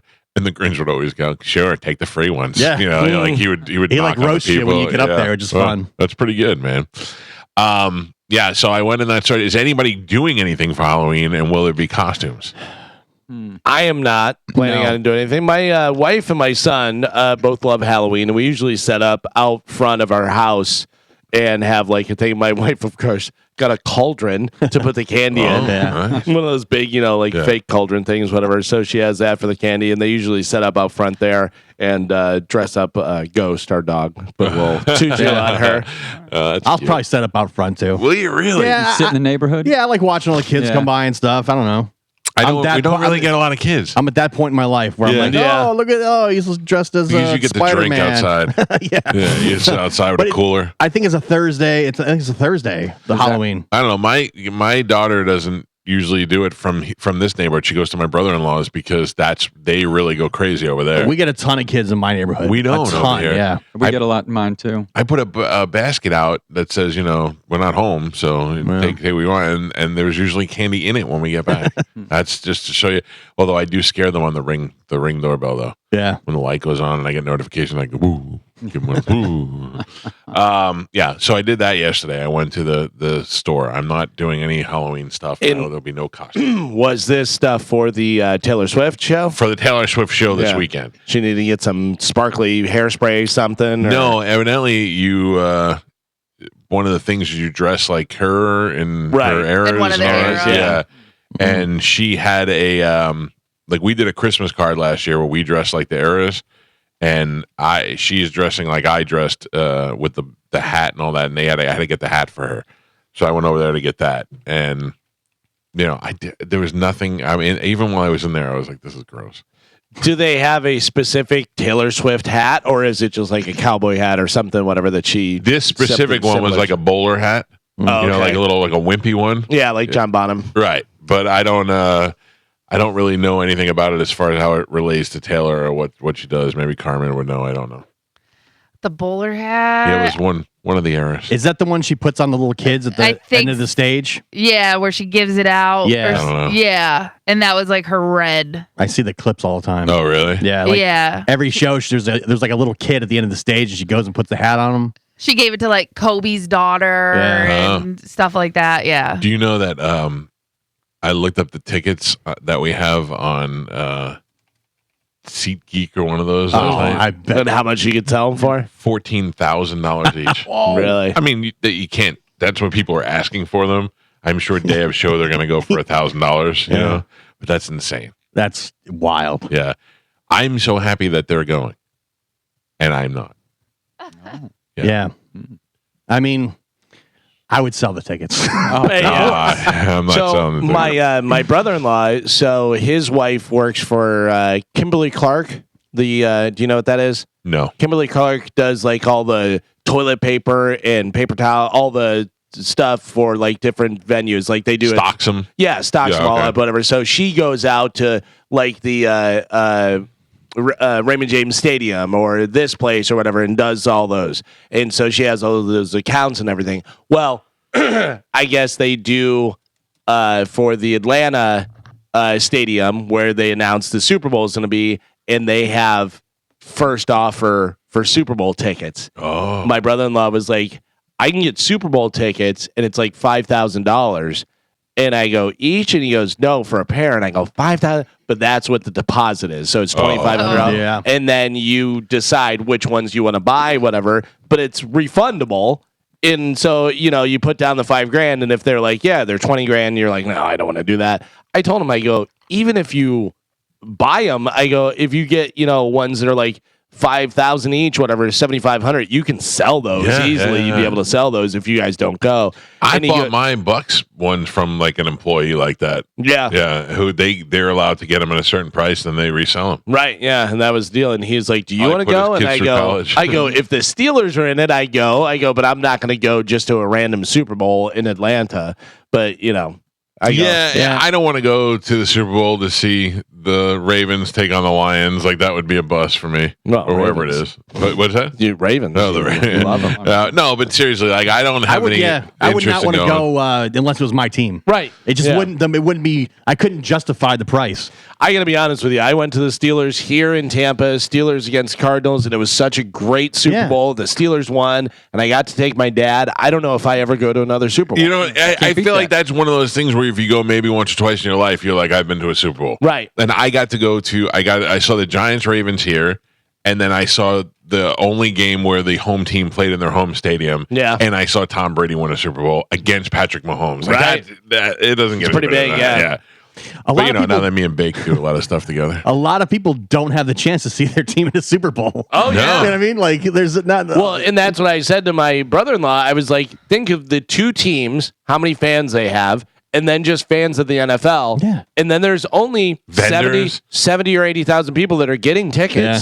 You know what I mean? So Not just the vendors, but the Coca-Cola and all the sponsors and all yeah. that. I mean, and then all the that's the Celebrities. ones that celebrities. Yeah, that's crazy. The network. Yeah, like if you get a ticket, you're really lucky to get a ticket. To But that. then you have teams that are like haven't been ever or haven't been in decades. Oh, You know what yeah. I mean? Like Cowboys or whatever fan you are. You know. if you have those Bills. tickets that your brother-in-law could buy, and then the Cowboys made it to the Super Bowl, Oh, you can take the dude. next Right. year off. Yeah. So it was so weird whenever the Steelers played down here because at the beginning of the year, I said to my dad, I go, you know where the Super Bowl is this year? Yeah. Is Tampa. And he was like, yeah. I go, what if the Steelers got it? How great would that be? And then as it got closer, I was like, hey, I think Steelers are making it to the Super Bowl. If I get tickets, would you be able to go? And he was like, absolutely, 100%. Yeah. Yeah. So then you had that ticket guy, whatever, that I wound up getting the tickets through, which was awesome. And That then was I huge. went to the after party with the Steelers. Yeah. Because Ralphie was here and he was going to the party. One of the greatest things. So, do you remember that Super Bowl where Roethlisberger threw it into like triple coverage and Holmes caught it in the back of the end zone and just touched his toes and did it? They weren't showing the replay. And we're like, is it in? Was it in? Was it in? And you text me and you're like, he got both feet in, he was in, whatever. And I started telling everyone that. I go, he was in, he was in. Everyone starts going crazy. Then they announce, oh, that was so awesome. Yeah, that's a fun time, man.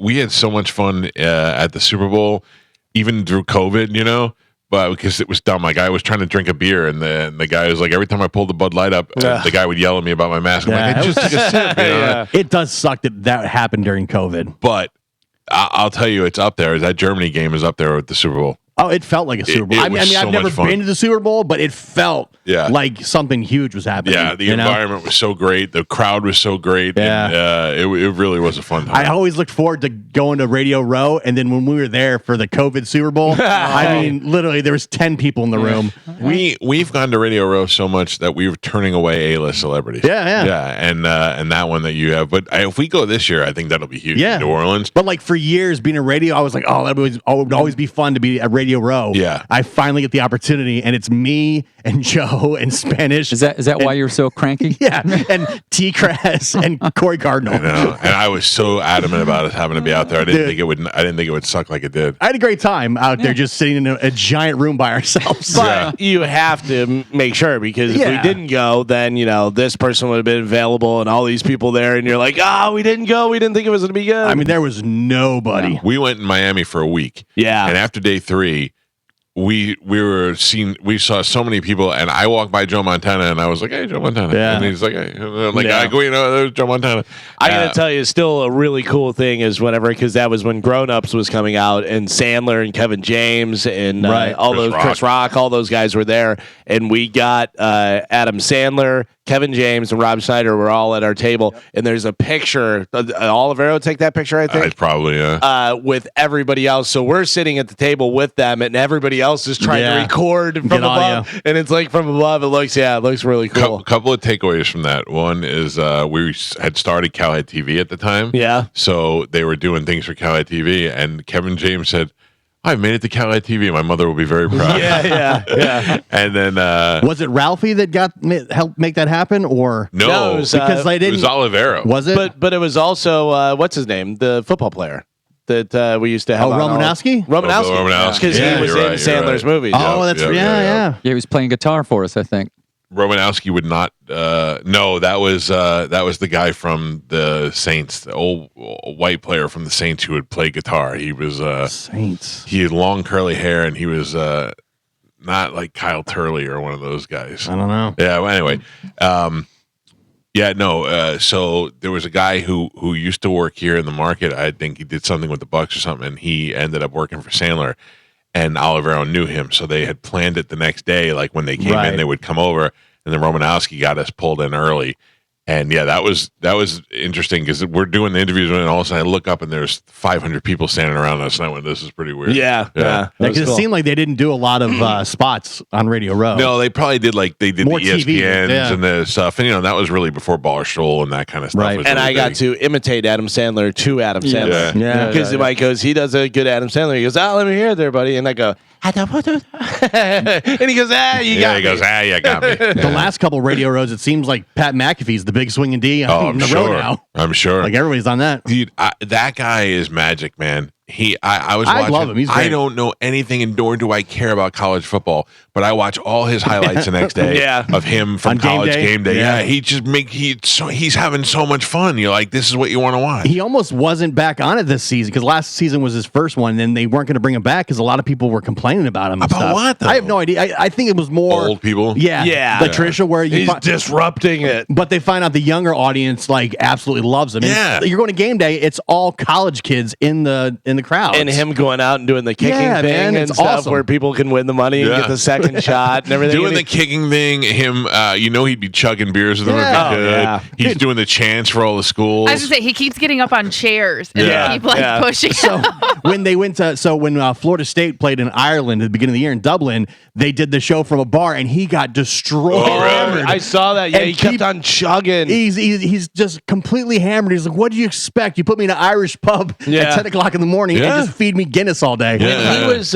when he was playing. Didn't he get popped for like drunken disorderly, like drunk in public? And he was Maybe, like, yeah. I think he was in a pond or something. Because he made a joke about it. He was joking about it. He's like, whatever. But all these sports websites were criticizing him because he's drunk on air, and he's like, "What do you expect I was going to do?" yeah. That's the best broadcast. He's got FU money though. Now Oh, he that's does. what Totally that's does. where he's at in his career, which is crazy. How crazy do you think that is? So you heard of the story about how he got on to the team and did the whole kicking thing. He wound up going and getting money loaned to him so he could go down to this kicking camp. Oh, really? And do the thing. Yeah, like he had to borrow money to go to a kicking camp, got to the kicking camp, won the thing, did this, whatever, and then got a scholarship. And so it was like a real interesting story, the way that he got in there and then got into the NFL. Did you think he ever thought he would be making more money from doing a after the podcast NFL, and doing that stuff? That's so crazy. What do you think he's making?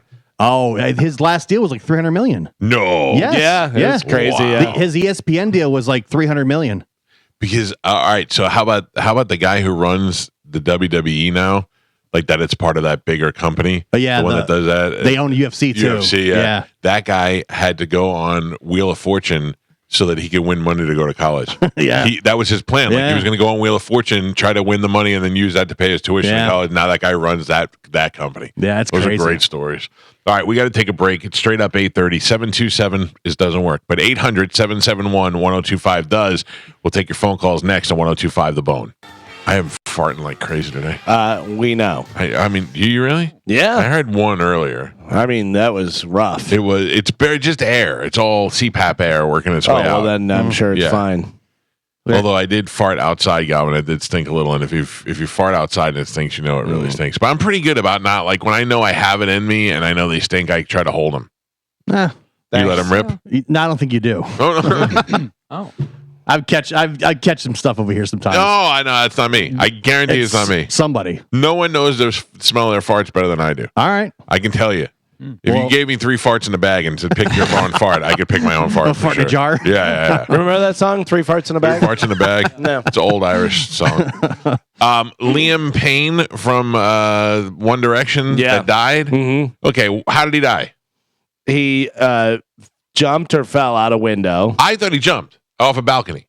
Well, I thought he fell off the balcony. I assumed he jumped. They said he was messed up. He was on drugs and blah, blah, blah. right. But then did you hear the 911 call No. that he made? No. He made a 911 call and he said that there's a guy here in the room and he's messed up on drugs and alcohol and we fear that he's going to be dangerous because we're in a room with a big balcony. And now I think he was thrown off the balcony. Really? Yeah. This is crazy. And then also I'm sending my wife and my daughter, actually I'm sending my whole family to Miami this weekend for the Taylor Swift concert. Mm-hmm.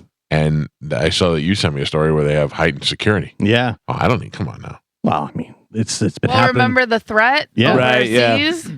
I know it would be much worse if it happened here because my family's there. Unless it could spare my children, then we'd be just fine. Oh. Well, I'm just saying. It's not that I want anything to happen to my wife. I'm just saying I can move on. Sounds like you do. I though. can move on with the kids, Mm. but I could not move on if my wife and the kids went. It would be awful. If it was just my wife, somehow we'll rebuild. Mm. I mean, heightened security is good. That means they're on top of it. Oh, sure, I think. sure. Carmen, Yes, I know we have a lot of things to give away today, we do. and we have Brett Ernst coming in at the top of the hour. Okay. Now, do you know who Al Ernst is?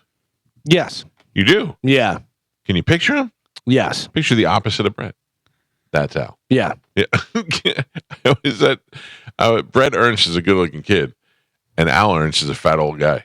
So, Any relation or no? I know. I hope not, because I just called him a fat old guy. Yeah, He's like, no. oh, that's my dad. Yeah. No, I don't think so. But I was at Visani looking at the wall one time, and I go, "There's Brett Ernst and there's Al Ernst. No relation." Right. Both comedians. Yeah, And Al is probably old enough to be Brett's father. Brett's father. But he's not. I don't think so.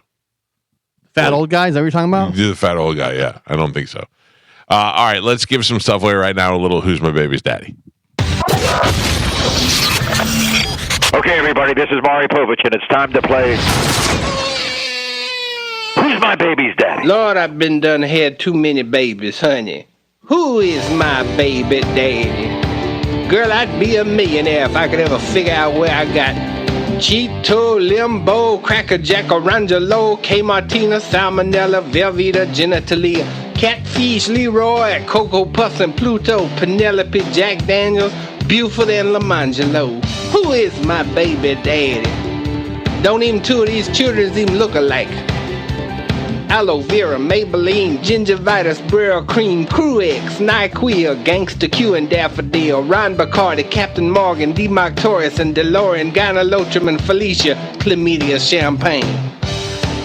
Who named these children and how many of them is it? Why they always want to come live with me anyway? Ask them who their daddy is. Look over yonder, they go.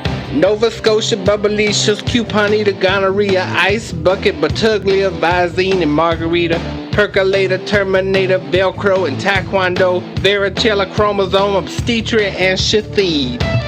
That's an ignorant one right there, Shathid. Who is these baby daddies? I wish I knew. I'd show sue him for some child support, honey. Shoot. For all the years you've been playing this song, I could sing along to it when it's playing. Like there's no problem. Like I wrote it, and then. But if you ask me to start it now, there's no way in the world. Cheeto, Limbo, Cracker Jack, Orangelo, Demartorius, And Dolores. Obstetria and Shathid. Yeah. I think you jumped ahead to the end of this. Perpetrator, Mugulator. You're just making up names. Taekwondo. You're just making up names. Penetrator. Taekwondo, Bathuglia, and Chathi. Yeah, that's Shatheed 3 times. Yeah. Good morning. Who is this? This is John. How you doing, John? Hey, good morning. How are you guys? Good. You got kids of your own?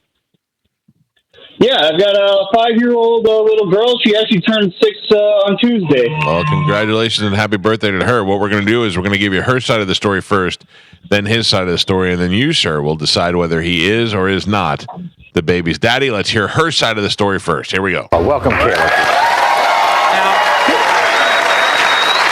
You know, Kayla, during her childhood, spent her childhood in and out of foster care. She really never knew what it was like to be loved, be part of a family. But that all changed when she was 15 and met a guy named Eddie.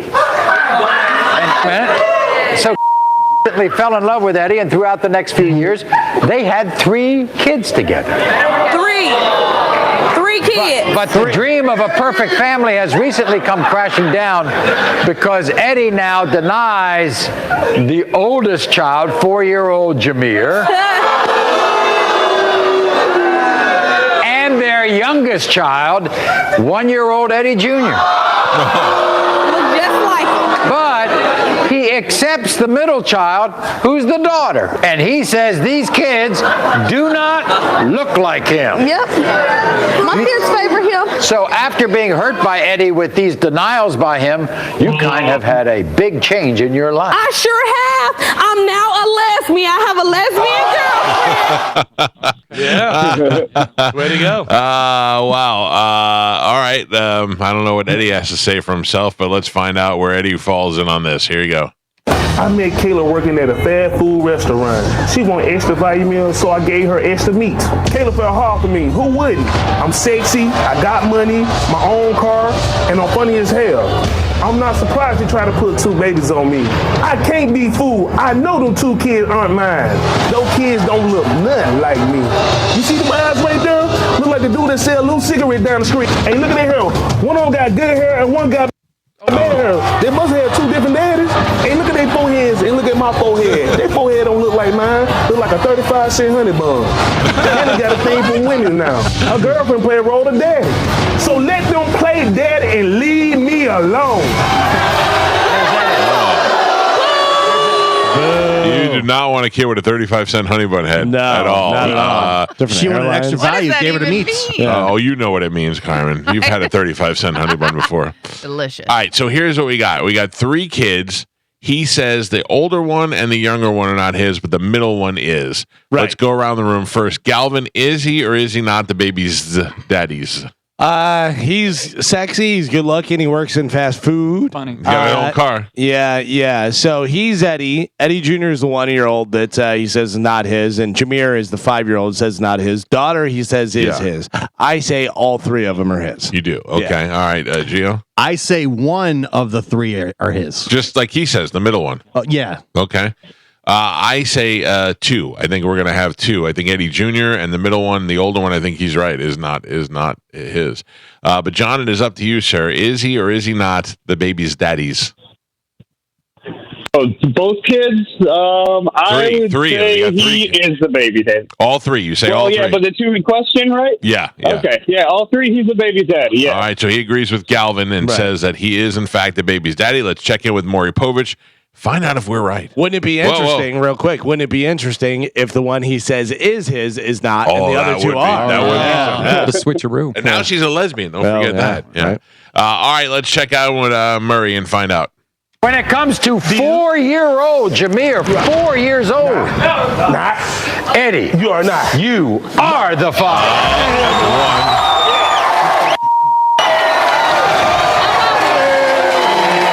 When it comes to 1-year-old Eddie Jr., Eddie, you are the father.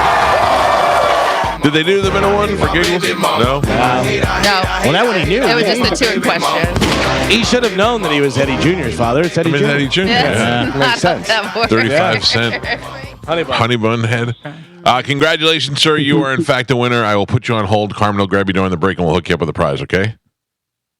Awesome. Thank you guys so much. All right. Thank you, buddy. There you go. There you go. Carmen, can you handle that? Putting them on hold because my phone thing doesn't work again. I gotcha. Thank you. Did you do it? Yeah. Didn't. There you go. All right. Sorry. Yeah.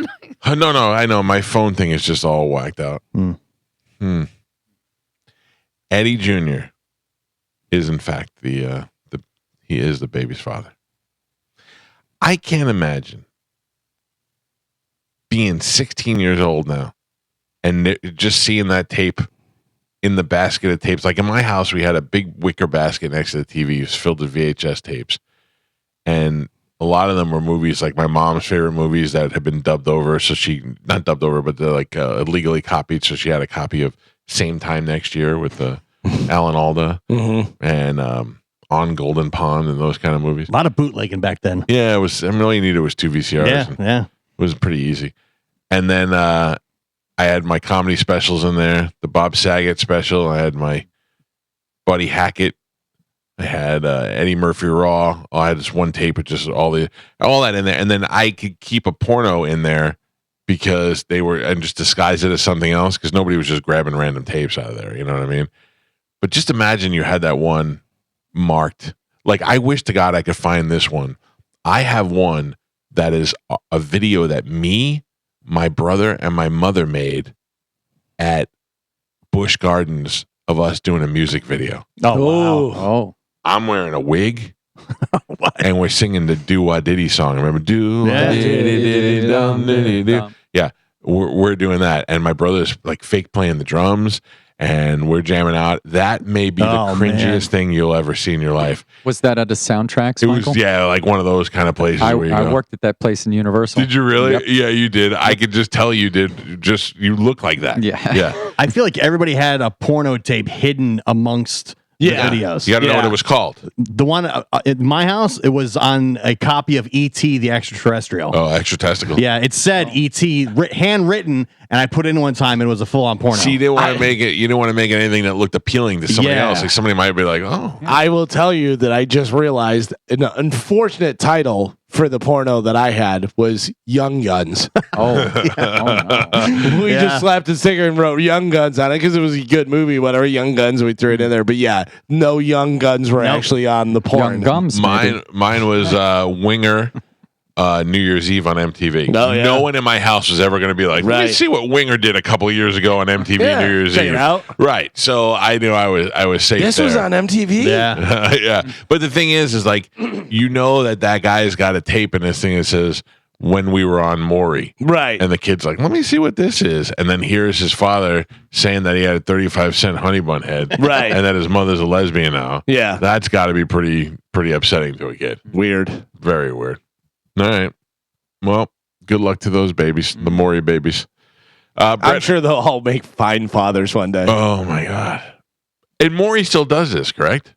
Oh, does he? I don't know. I thought Maury he was retired. done. No, I still see him on TV commercials It for might sure. just be syndication, though. Like really? Reruns, yeah. Interesting. You know what I like now? I like to watch Judge Mathis. Really? Yeah, I don't like seek it out, but if it's on, I'll watch him for a couple minutes because he's pretty funny. I still want to punch Judge Judy in her throat. Like I hate everything about Steve her. Harvey's the judge now, right? Is he a judge? Miss Pat's a judge. Steve Harvey's a judge. I don't know. Those people don't have the Maury Povich Show ended its run in September 8th, 2022. Oh, but they're still showing it. Yeah, so he's retired. No new episodes, but yeah. Interesting. 31 seasons. 31 years. Yeah. And Maury 1991. Maury had Baby's Daddy and mismatched pairs. Tallest man marries the shortest woman. Grossest guy with the hottest girl. That kind of stuff. And surprise, you're dating a man. Yeah. Nobody likes to hear that. So just 2 years ago, wrap up. 91, that was the year I was born. That's when it started? That's what. Yeah, it says September 9th, 1991 was the show premiered. Wow. Yeah, I was 6 months old. 91 is when I moved to Florida. Yeah. Isn't that crazy? 1991, I was 11. 1991, I had just moved back from LA. Right after the gold rush. Yep. September 9th. 91 was just about to get into radio. Carmen wasn't even born. Carmen was born I was that 6. year. Yeah, I was 6 months old. I was in elementary school. Wow. Well, you guys are old. Yeah. Maybe that's why we know so much stuff. I think it is. You got at least a decade on me. Could be. How old are you? 44. Yeah, it goes quick. Yeah. Before you know it, you'll be 54. I thought I'd be way more successful by now. I'll go a lot faster for Gio. Where are you compared to where you thought you'd be? About where I thought I'd be. Joe?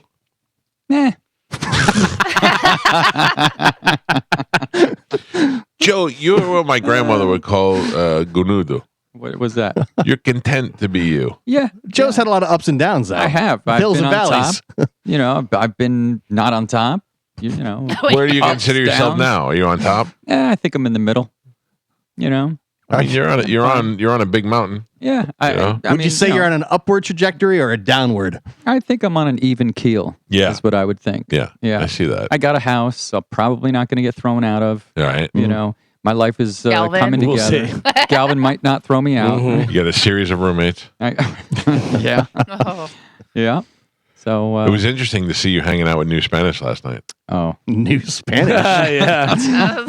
Joe and Izzy came to the game together. Joe needs to have a little Mexican friend Sidekick. that's at least his height. Yeah. Yeah. well, you know, I mean, it's fun for me to hang out with Dizzy because I'm actually taller than him. Yeah. And that doesn't happen very often.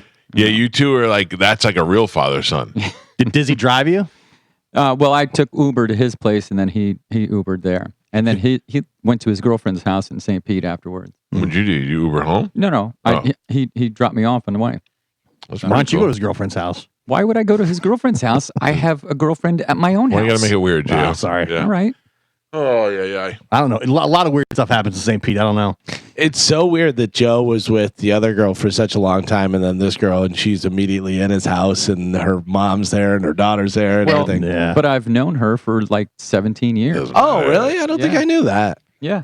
I don't think I knew that. We dated like 17 years ago. Oh, okay. This girl? Yes. The new girl, though. Sugar like, pants. The Yeah. old girl Yeah. must be so mad. That's But what I'm- I'm saying. That's what I thought. Yeah. But also, we all know like Sugar Pants is way younger than Joe, right? Yeah. Well, I mean, you know. So if it Somewhat was younger. 17 years ago, Yeah. how like old was she? Yeah, but 17 years ago for Joe is still old. For Joe, but for her, if she's in her 30s, 17. She's not in her 30s. Okay. If she would be pretty cool if she was. Right? Well, she was. Right. No, she's sweet. She's great. I'm happy. Yeah. Oh, I'm happy for you. Thank you, Michael. Got the mother, the daughter, the whole deal. Yeah, they all love me. Now, do you hear anything from the other one? What was the other one's name? Zoe. Yeah. Zoe. No. Pants again, JD? Drinking again? Yeah. And, You don't- by the way, Sugar Pants loves that shirt, that drinking again JD shirt. Oh, I've got two of them. She loves I wear it all the time. So, yeah. So, Sugar Pants likes the drinking. Oh, she loves drinking. Yeah. Yeah. We So get you along guys really, get along great. Yeah, we get along good with that. Yeah. I want to come over and drink with you guys one night. Please come on Yeah. over, Michael. You know, we'll watch some TV in the garage, smoke some reefers. Not a reefer guy. Not a reefer guy. Do you guys hang out in the garage a lot? Yeah, we actually do. What is that all about? Because that where you smoke the reefers? Yeah, because I don't want to smoke in the house. Gotcha. You should do a radio show out there. I see. I think it works out great. Think so? All right. I don't know. All right, we got to take a break. Brett Ernst is here. He'll be in the studio with us when we come back. He's going to be at Side Splitters this weekend. You know him from Cobra Kai. He also was on, I got to find out, I don't know the origin of this, but he was in remember the Vince Vaughn Wild West comedy show? Yeah. That was the first time I heard of him, but that was also where we first heard of Sebastian and a bunch of other people. So, Yeah. All right, we'll bring Brett Ernst in next. It's the Mike Calta Show. This is 102.5 The Bone. But this weekend, if you're looking for something to do, a very funny comedian who's been on the show a bunch of times, Brett Ernst is here. How are you, man? What's up, pal? Good to see you. I was wondering if you knew Al Ernst, Al, yeah, the opposite of Brett Ernst. yeah, I know Al, but I don't know Al. I've just seen it. One day I was staying at a comedy club and they have all the pictures up, and I go, there's a handsome Brett Ernst and there's ugly Al Ernst. Like one's like a young, rugged Italian kid, looking kid, and then the other one is the old fat guy. Mostly Italian. That's what Yeah. Other than my last name and my height. Yeah, what is that, Ernst? German. German. Yeah, So who's the Italian and who's the German? My mother's. your My father's. mother's Sicilian, and then my dad was German, and like he would mix of things. But Did they care at the time? yeah, they did actually. Yeah. My grandfather didn't approve. Not as bad as Carmen, who's back at the station who dates a black guy. Yeah. No, Wait a minute. Yeah, look, he knows the struggle. No, my grandfather didn't like the fact that my father was an Italian, and my grandmother didn't like the fact that my mom was Italian. Which back then that was like Sure, it was a big deal. We had an ethnic stigma to us. Yeah. Rightfully so. I miss a little of that though, like not the racial part, but like the old school. All my old school family members are dead. Yeah. Like there's no old school left. There's no hatred left in my family. Everybody likes each other now. Everybody likes everybody. Like back in the day, you can get a good family feud that would go on for years. Well, yeah, I mean, especially, again, I was raised by my mother's family, and then my stepfather later on in life was 100% Italian as well. Oh, so I was raised, grandparents loved him. But because a lot of things like back then, like for instance, you could miss a wedding, but if you miss a funeral, it's a problem. Yeah. You know what I mean? Yeah. And little things would set them off because my grandparents, they spoke, Right. which is weird because I could understand it. I could understand them, but I couldn't speak it. Yeah, I 'Cause was they the would same talk way. in front of you. Yeah. They only spoke it around me when they didn't want us to know what they were saying, but it made it easy to pick up. Yeah, you just knew. You also Tara Canastrassi? Yeah, of course. Yeah, so she does this thing where she does Italian The dialects, words. yeah, and I know every one of them, and it's so weird because there's words that I haven't said in so long, but I just said one before, and I don't know, a lot of times, especially in Sicilian families, they like my grandfather used to call pasta basta or baista, like with a B, so it gets so. Well, you know what's crazy is that's an old dialect. So like how like Italian American, and I'm American, bro. Right. You know We're what both, I mean? yeah. And because you post something about being Italian, and then the people from Italy just jumped in. It's like, yo, relax, take it easy. We're just showing tribute. Yeah, I mean, it's basically what it is that it was more. It's not more about Italy more than because back then, especially if you grew up like in a northeastern region. That and I just missed it a little. Yeah. But there was those beefs like the Irish and Italian, all those like European ethnic beefs that were going on. We would watch the St. Patrick's Day parade, and I had to be like 5 or 6, and I heard them go, and the Irish who paved the streets of New York City, or that the ones that they're walking on now, and my great grandfather go, cursing, and he goes, the Italians those streets and hated Irish. I was like, where does all this come from? Well, it came from the fact that the Irish got the good crappy jobs because they spoke English, and then we were one of the guys where there was an old saying that in Italy we heard the streets were paved of gold. In America, when we got here, we found out they weren't paved of gold. They weren't paved at all, and we had to pave them. But it's funny too, because Columbus Day in the Northeast was a big thing. Because that's really what people don't know. A lot of people don't know the history behind Columbus Day, but it was in recognition of because the biggest mass lynching in America were Italians, right? And it was in New Orleans, and when they did it, they gave us Columbus Day in recognition. Right. And then, we're sorry. We have a famous Italian. Here's your day. Yeah. And then later on, after World War II, because the non-citizens were put in camps as well. Right. When Italy sided with America, they were released and then naturalized on that day. And I get now, but we lost our day of recognition. But we should just change the name to like Martin Scorsese Day. Yeah. You know what I mean? So we can get Leo we get our DiCaprio day. Yeah. Dude, I have a hard time with the Columbus thing because I get it. I understand why the American Indians are mad, but Columbus was an Italian who went to work for the Spaniards, took 3 boats that had no GPS, and ended up finding a couple of places and found this place and claimed it and took out all the people that were here. That's some balls. Yeah, no, that was no. Look, the history, but right now, I don't know if you saw in Chicago there's like Native Americans were coming out in support of Columbus Day. Oh yeah, with to recognize the Italian because the history behind it is lost. Yeah, people think we're celebrating him. It was just the guy they picked. Right. But so like I said, there is an appeasement process. But yeah, the past is the past. But that's what I was gonna tell you. So that hard G, you know how like people in the north would say Galamad or right. So calamari is what you people say. Galamad is what my family says. But we're speaking an old dialect. Yeah, that's not even around anymore. And it would be like if people were saying "Art thou thee?" Right. Because that's how they spoke. There were so many different dialects back then when they came here and then they all had to live in one neighborhood, it kind of meshed into like an Italian American type slang. Yeah.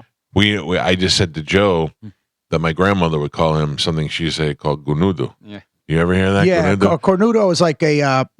You're saying it right. How do you supposed to say it? It's like a cuckold. Yeah. That sounds about right. You're right. How I meant that. Yeah, Joe. All right. Thank It means like you're a cornudo. It's like. So that's I never knew the real pronunciation of it. No, I don't know if that's real either. But it's probably right. But I barely. I thought gumad, but that was not. No, No, that's like your side piece. Yeah, Okay. I used to say to my grandmother, go, "You gunudo," and I go, "What does that mean?" She goes, "Like you're content to be stupid." That's not what I meant to you. No, student is stupid. No, it's more like gunudo is like I mean there's different things. Your stunat is like you dense. Yeah. But cornudo is more like I said like a jerk, like you're a jerk off. Yeah. That's not what I meant, Joe. I think you nailed it. That's not what I meant. Yeah. I was giving you a compliment that you were content. Sounds like it. Yeah, no, totally different. So if you guys want any more Italian American listeners, come to the show. This is fun. It's I cool. I love it. I do miss it, man. And where I grew up in North Jersey, it was just everything was so different then. Yeah. And you always thought it would be that way. You thought it was that way everywhere. And it wasn't. And there were things that would just go on because everything was so intertwined between the street guys to the cops to the priests. Yeah. It was just a cool time, but you didn't realize it at the time. No, it's definitely culture shock of moving from Staten Island in 1989 to Newport Richey, which isn't even Tampa. Right. We had a Chili's and a half a mall. That was what we had over there in Newport Richey coming out of New York. And the shock here, they always make fun of Italians for saying galamata and mozzarella, but that's what we said. So when we came down here and I ordered mozzarella sticks and I said mozzarella sticks and nobody knew what I was talking about. That took a while to get used to. Yeah, and again, you thought that's just what it was called. I thought everybody called it that. I thought agita was a real word. It is a real word. No, I thought that was like like if you went to the doctor, that would be like a real term. I didn't know it was a slang term. Yeah. Or, stuff like that. So it's so funny because Joe, who's one of my longest friends, he's one of the only people I said to him, I'm like, I got agita, and Joe hit me back with you need the brioche. Yeah, the brioche. Yeah, that's what you gotta have. You know what's funny too is I don't know if this ever happened to you, but you go to a funeral of a loved one, and they'd say the name here lies Pasquale Gaitan, and then you're like, who's that? Yeah, right. And they're like, yo, that's Tom. You're like, that's his name? Like my grandfather went by Charlie. His real name was Carmelo. They have all these fake, the real names you never even heard. Let me give you the rundown. My great-grandfather was Charlie. His real name was Salvatore. His wife, my great-grandmother, was Rosaria. She went by Sadie. My Uncle Joe was Sonny. Nobody had real names. Yeah, you didn't even know who they were till they were at the funeral. You're hearing their name. Might have been by design. No, I'm saying they just. I remember it's and it would be something simple like Tom. Yeah. That's so funny. Where'd you get that from, Gaitan? That is hilarious. I had no idea my grandfather had a whole name, and my grandmother's name was 8 names. Yeah, it's like Anna, Lucia, Filomena, Chiaffi. It was 18 names, and I'm like, you ready for this? My grandfather, William Grutter. I didn't find out until I was in my 40s. That's not William's not his real name. His real name is Vidino. And he comes home from school after first grade, and she says, Vidino, how was school? And my grandfather says to his mother, the nun says, I'm an American now. I need an American name. I'm William now. And she goes, okay, William, how was school? And that's it. He's been William. He was William till he died.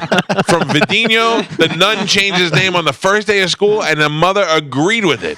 Well, okay. She knows. So, but I love Italian American culture, man. It's just what we are. And what it did, it's gotten watered down. And how are you not fat? Huh? How are you not fat, man? That's why I'm glad my mother clipped a German. That's the good part because I always said, being 6'2" and good. I like because my whole family is like 5'1". Right. Like I go back up there to see everybody. It's like Gulliver's Travels because everybody's all little and short, and stumpy looking. Meanwhile, and they would make fun of me. Like my grandfather would like call me, "Yeah, you called a Nazi." He'd be like, "Hey, you want sauerkraut on your sausage?" And I'd be like, "Yeah, you want me to help you put the dishes up?" 5'1". But they had that strength, that old man strength, because they worked forever. Like my whole family, they were builders. And that was mine too. All construction people. Yeah, I was like the first generation to get out of that, and not out of choice. I just didn't know how to do any of that stuff. You know what else was crazy about those generations? They all played an instrument. They all had like multi things. Yeah. Like my grandfather built the house that they lived in, but he ran a liquor store. Yeah, and then they all had like multi. Like my grandmother could just knit. Anything. Make anything, cook anything. We had 2 sewing machines in the house. Like old Singer machines that my grandmother would operate with her knee. With her foot. Yeah, we had 2. So like it was never, if you got pants for school, you never had to take them to J.C. Penney's to get him nanny with them. Yeah, did you call her nanny? Nanny. Yeah, I did nanny and Poppy instead of Nona and Poppy. I got Nona. Yeah, I called him Nanny and Poppy. So my wife's a Jew, and her father. We were like, well, we called my grandparents Nanny and Poppy. What do they want to be called? And my father-in-law said, I want to be called Lance because I never met a Jew named Lance. You got Mimi and Lance. The other thing, too, they never used appliance. Like, I remember my grandmother would always wash dishes by hand, and then I bought her a dishwasher. And I'm like, Nanny, here, use a dishwasher. And she never, she used it, but for like storage. Right. They deny technology. Yeah, she was watching. I go, Nanny, I opened the dishwasher. There's like pans. Yeah, cookies in there and shopping bags. You don't trust it. I don't know why I never. I said to my grandmother when she was in her 80s, I said, you got grandchildren down here. My brother's down here with his kids. I'm going to buy you a computer and I'm going to get you home internet. And then all you have to do is hit the space bar, and I will send you pictures of the kids so you can see everything. We don't want it in the house. You refuse the computer. Would not put it. I go, Graham, all your recipes, your old TV shows, we don't want it in the house. I said, okay. That's it. I'm moving my mom now, man. I'm moving her out to Vegas. Is that where you are now? Yeah. Because you were down, last time I talked to you, you were down in South Florida, right? During COVID. Yeah, because I got divorced. And I was sleeping on her couch. Oh, really? And then, trying to figure out what the next move is. So I ended up buying a place in Vegas, and then, I got 2 residencies out there, which helps. Ah, good for you. Where are you at? Every Tuesday, Wednesday, I'm at the Strat. I do the LA Comedy Club there, but it's to me, it's one of the best clubs in Vegas because they let you do over an hour. Yeah, you can, it's like a real club. And then my other favorite club is I do Jimmy Kimmel's every Sunday. Yeah, I really like that place. Huh? I was just there. Great, I saw Steve Byrne out there. Yes, he does every other Thursday. And what's cool too is being out there, I get to see everybody.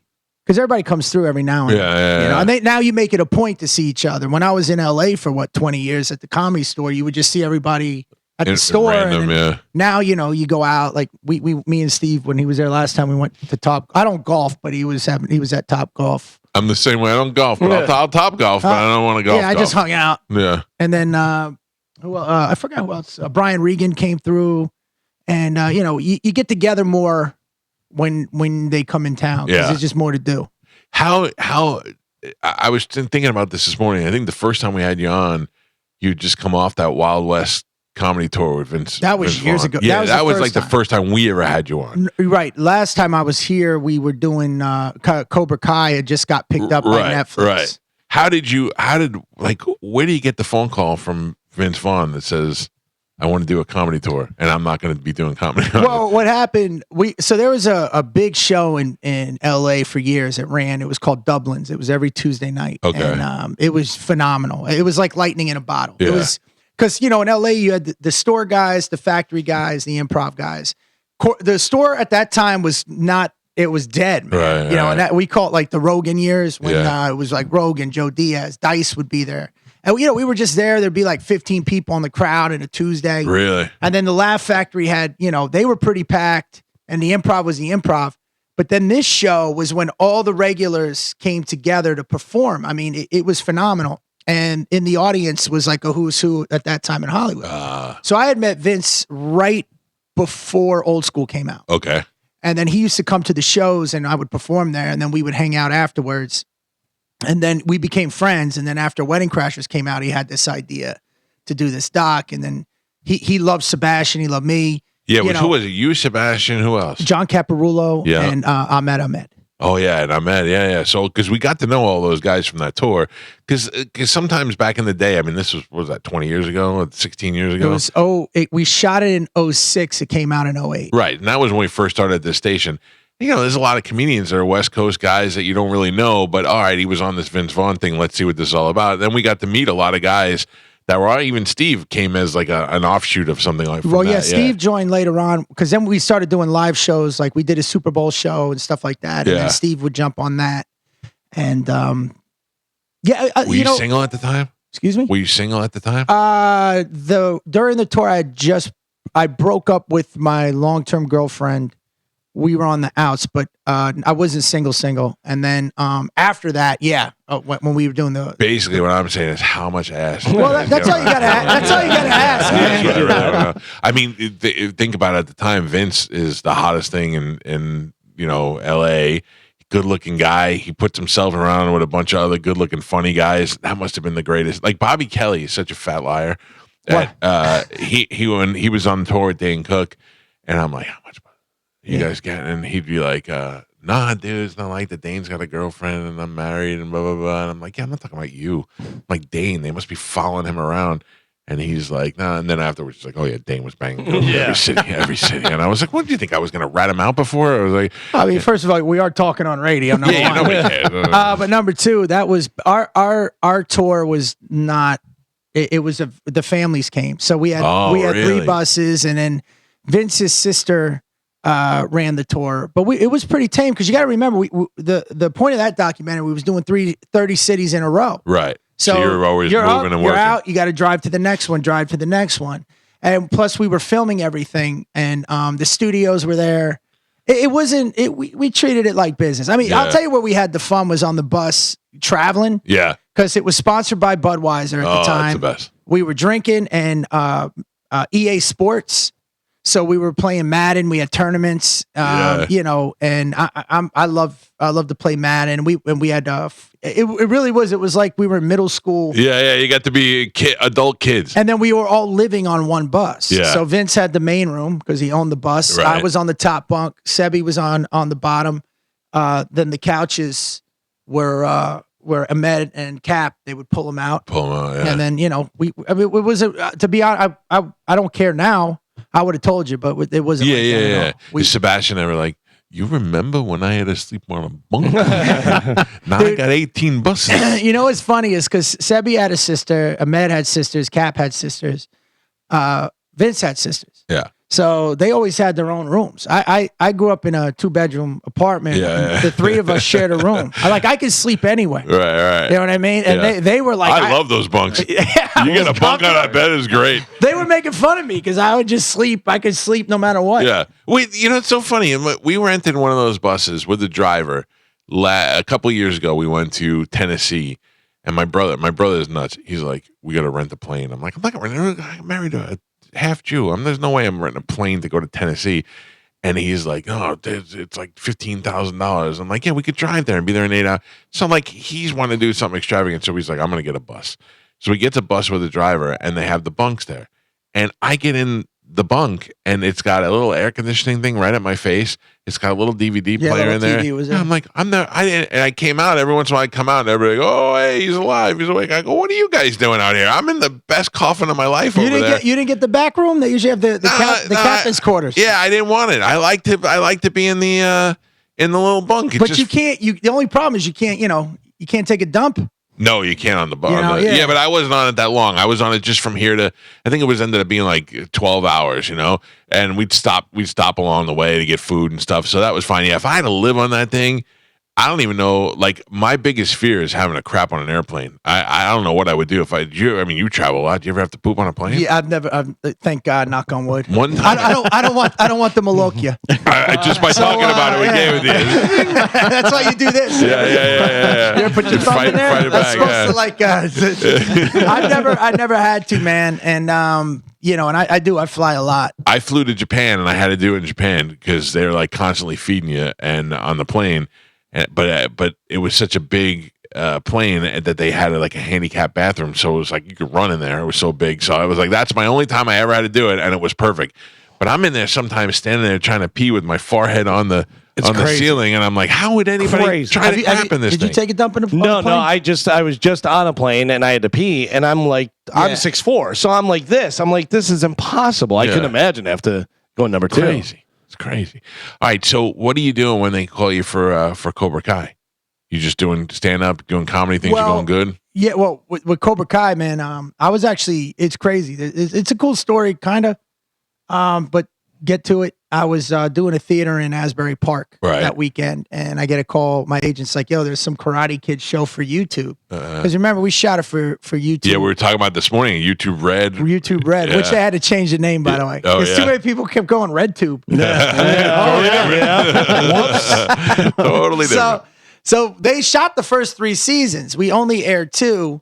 Oh, anyways, so my agent called me, told me, and I was busy promoting because I was in Jersey all week, right? Which ended up working out in my favor because because I went to high school in South Florida. I have if I'm out of New Jersey, you might hear an accent. Yeah. But when I'm there, you can tell right like back, I don't have one. Yeah. And especially in acting, like you try and you don't want to overpronounce the words. And I was spending so much time there that by the time I was flying back to LA on Monday, I was supposed to go land and then go right to the studio. I wasn't reading the script until I was on the plane. And as I'm reading it, I'm like, wait a minute. I thought it was something for YouTube, which paid like normal network money. Right. I didn't really fully grasp it. I focused on the plane. I'm like, wait, this is with the full cast. Yeah. And then when I went in, I was, reading it normal, but I had a slight accent where, because a lot of those guys in the actors get so cartoony with the, hey, how you doing? Yeah. So I just, auditioned that way. But the guys that did Cobra Kai, they were big, they knew stand up. Yeah. And because they did Harold and Kumar and what's the other one they did? Hot Tub Time Machine. Oh, yeah. So then they kind of, they requested me, but I still had to go through the process. Right. And then That's great. That's great. They were probably looking for a guy who had the look but could be funny and do that whole deal. Well, they said to me what they sold on that I didn't know. I didn't overact. Like I just basically just acted normal. Which I could never be an actor. I wouldn't know where to stop with the, how you doing? If you were doing all that. Yeah. I mean, it's funny. Every role I've ever had, I'm in a tracksuit. I'm for real, rightfully so. First time, my first speaking role on TV was in CSI New York. Tracksuit. Yeah. The first major show where I had like recurring was on Weeds. Played an Armenian. Right. Tracksuit. Yeah. I did Steve Burns movie. I'm in tracksuit. Right. What was the other? This thing I just did, Witness Infection with like the guys from Reno 911, tracksuit. And then even in Cobra Kai, I didn't think I would be. I ended up in a tracksuit when I'm breaking up the car. Yeah. Do you think it might be the chain? Listen, rightfully so. I have those tendencies. What's your deal now? You got divorced? You got a girlfriend now? I got divorced back then. Yeah, I've been seeing a girl in Vegas. What does she do? She does marketing. Oh. She works in a. I was waiting for you to be like, she's a showgirl or whatever. No, she's in my head. That's what all Vegas girls both the do. girls. Both my wife too was into computer stuff. Right. I like normal, grounded, normal. Yeah. I mean, in some ways, you got to have a little dysfunction on you.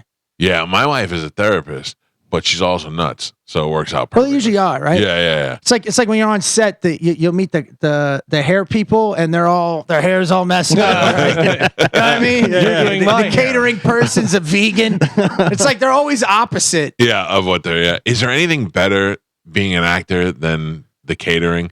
Like we went out and did Steve Burns' Sullivan and Son. And I couldn't believe the amount of food how everybody in Hollywood is not 400 pounds. Well, it's weird too. It's like, all right, well, you have like the regular food, which is phenomenal. Yeah. Right? The lunch, especially on Cobra Kai, the food was great, the catering. Yeah. But then it's that, they call it the crafty or the craft service table. and that's stuff you would never buy or eat in real life. And then you're just picking. You're like, oh, yogurt covered pretzels. I'll eat, red vines. I don't know. Red vine. Who wanted the red vines? I've never seen them like Twizzlers. I saw. Yeah. Red vines is like the skinny, the kickball in elementary school where you never know they're always there, but you don't know where they get them. Where is that? I can't get that in the store. That's so funny. And the red vines are like that. I was like, where do people buy these and find this? Oh, that's hilarious. But then getting back to the Cobra Kai thing. So when we shot it for YouTube, because I signed my divorce papers April 8th. Right. 2020. Then I get a call from my agent that Netflix picked up Cobra Kai. And I mean, when I tell you I was on the balls of my ass. Yeah. Because I lost a house. It was a tough time. Right. Then all of a sudden, signed the divorce papers. Boom. Netflix picked it up, get a fat check. And now I'm like, all right. Yeah. I'm back. Over. Now, were you out financially or did you have to pay her or anything? Like once you signed, you're done? Listen, she was a good person. There was no animosity or nothing like that. We were adults about it. How long were you married? We were together almost 11 years, but married 5.5. And no kids. No kids. So that's Louis C.K. used to say that. He's like, when I was married and I wanted to get out, I couldn't get out. And then I had kids and I realized I could have got out before. Now I really can't get out. Yeah. I don't have any kids, which I know will be a regret for me. You think? Well, you're still pretty young. How old are you? I'm 52. Shut up. Why do you look so good and I look so old? I don't know, man. Yeah. You're 52? Yeah. You shut up. Nobody. Wow, you look great. Thanks. I would have had you early 40s. I'm still kind of old than what I usually get. Well, only because don't insult me. You've been on this show you've been coming on this show for so long. I mean, I know just from having you around. Wow, good for you. You got good. That might be the German genes that's stuck in there. Nah, I think it's Sicilian. Yeah. So my mom is. If I show you a picture of my mom, she's 80. Yeah, she probably looks great. She looks great. And then my grandmother was like 97. The older Italian, they live forever, thank God. Yeah. You probably will regret not having kids. That's very Italian, but you probably got a bunch of nieces and nephews. I got 2 nieces, and then but we were living in Ohio before the divorce, and that was like the plan. Yeah, because I don't want to raise a kid on like Sunset and Doheny. You know what I mean? Like I remember driving through the hills, and looking around and be like, how did kids play street football here? No, there's nothing. Yeah, you know what I mean? There's nothing. You gotta climb up a mountain. Yeah, it's funny because my son I know would live there in a second. He loves it there, and we were there not too long ago driving through, and I thought, and I could just see him looking around like he loves it, and I thought maybe, and then I thought no, this would be the absolute worst place to raise a kid. Oh, it's terrible. Yeah, and it's overpriced. Yeah, way overpriced. Because I bought when we left LA. I actually moved out to like Agora Hills. Yeah, that area, and we lived in a nice place, but you're still running in place because you're always breaking even every year. Right. Taxes are through the roof. Yeah. State tax is at I think it's at 13% if you're over a certain amount. That's crazy. And then, you got 15, 20 to the government, 10 to the agent, 10 to the manager, 5 to the lawyer. It out to everybody. It's crazy, man. Yeah. And then gas is through the roof. And there's too many things working against you. Yeah. It really is hard. My ex-wife was from Ohio, and, I bought a beautiful home out there for like $400. Right. That's the thing. So cheap. When you see what you can make, what you can get with that money. I remember Bert got his first house, and I went there, and it was nice. And they had just built that man cave in the back, so it was like really nice back there. But it was okay. The first one where the pool was out in like Studio Village. Yeah. Not the one now. Not the one now. No, the one now is phenomenal. The one now is it's like 3 pieces of property. Strong. Yeah. So no, the first one that was out where they put the pool in. That first time I was out there, he was like, I mean, that's a house here that cost $250,000-$300,000. I think that was like $2 million. The little one. The little one, yeah. That's probably now is crazy. Through the roof. Yeah. But getting back to that, what you were saying about how because I would watch those HD TV shows. And when you're living in LA and you're seeing a guy like with a 5-bedroom house on a lake with like a stay-at-home wife, and he's like manager of a Johnny Rockets. You're like, you're just going, how is this possible? Yeah. This guy's putting a pool in. We don't even have a parking space. He's got property. We do that all the time. We watch it and we're like, she's a stay-at-home artist and she makes things out of paper mache. Yeah. And he's in grad school and they're like, their budget's $850,000. Like, how are they doing that? How are they doing it? It's crazy. Here's the craziest part about LA too. Private school, because you can't use the public school. No. there. It's bad. I don't want my kid to get For stabbed. elementary school, 1 year is $30,000. That's a college tuition. That's insane. That is crazy. And then my brother bought his place in Santa Monica, and he got in right at the crash. Right. He bought a condo over there, but he bought for the school district because it's a nicer school district. Like but you're going to pay for that. Yeah. And but he got in good. But anyway, Vegas, same thing, no state tax. Vegas is phenomenal. Everybody, Vegas became like the other Texas. Like half the people moved to Texas and half of them moved to Vegas. Everybody likes Vegas. I got in right before boom. Too hot. I mean, it's hot here, but it's too hot there. It's different. I always say Vegas is like a sauna. Florida is like a steam room. Yeah. That would be the difference. It's a dry heat. Very dry. But it's my brother called it brownie heat. You know, when you're making brownies in the oven, they smell so good and you want to keep looking at them. And every time you open the oven, you get whaled in the face. Yeah. That's what you walk out of a casino in Vegas and you're like, that's another thing. I don't know that I could necessarily stay away from the casinos if they were all that close. It's funny you should bring that up. How you doing over there? I just got even and then some about a month ago. Oh yeah. I hit pretty good. But prior to that, you pick it up a little because I'll come out of the showroom. I have merch money. I'm like, why not? Yeah. But I'm a psycho with I'm one of the guys where like I hate losing more than I like winning. Yeah. And if I lose, I have to beat them. Yeah. And I watched the whole thing on jackpots or how to play the slots. Right. Because there's slot. a method. You think to there's a? I was gonna say you think there's a method to the slot? Well, machine? everything's random, but what you have to look for and play, because by law, The some of progressive them, ones, whenever they have to pay out. you'll see that, Right. or like a lot of the newer ones, they have to pay out. Nobody's playing them; they're doing all these stupid video games. Right. And So I show you, I hit 3. I do $25 spins. Right. Jesus right. Christ. So let's just say if I would rather go in with say $1,000. Yeah.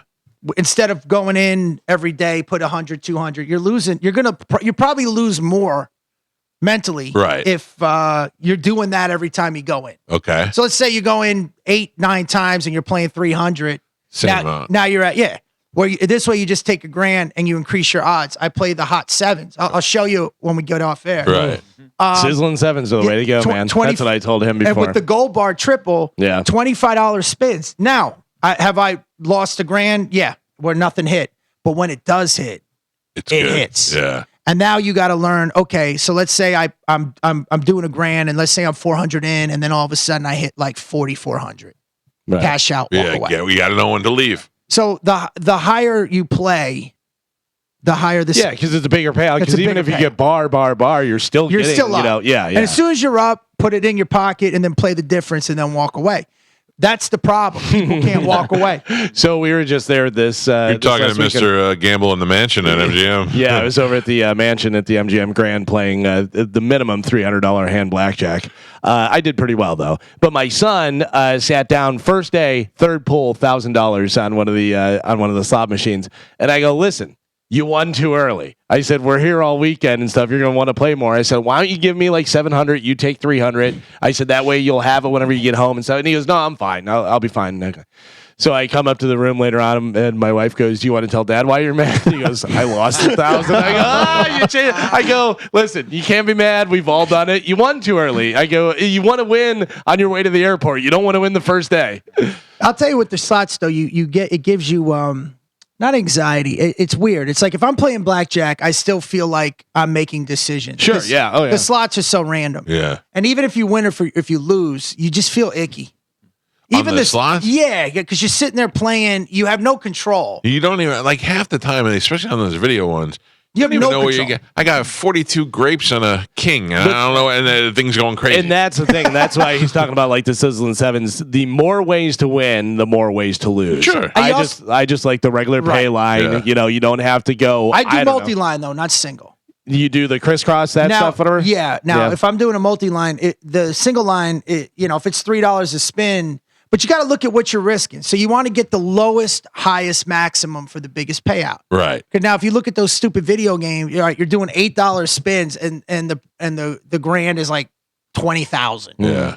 You know, what are you doing? Yeah. Where if you could do something with a lower max at I'll tell you a great one is that Monopoly cash game. Yeah. Because $5 is the highest spin, but the progressive goes up to 200 something thousand. Oh, so yeah, it's worth it. And then it'll pay out. You just got to know when to walk. And, Right. and again, I learned the hard way.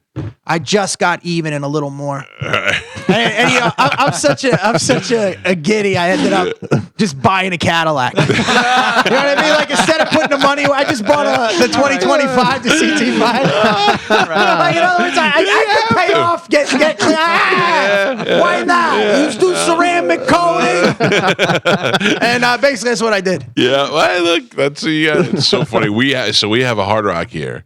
That's really nice. Oh, I know. Yeah. And we have a Hard Rock app where you can bet on like a sports book now, but you can only do it from Florida. Yeah. So we're like going crazy. We're betting on ping pong and table tennis games, and these two are like experts on the WNBA now. It's Buddy, hilarious. 2 years ago, before Caitlin Clark came in, Yeah. there was this kid that I know.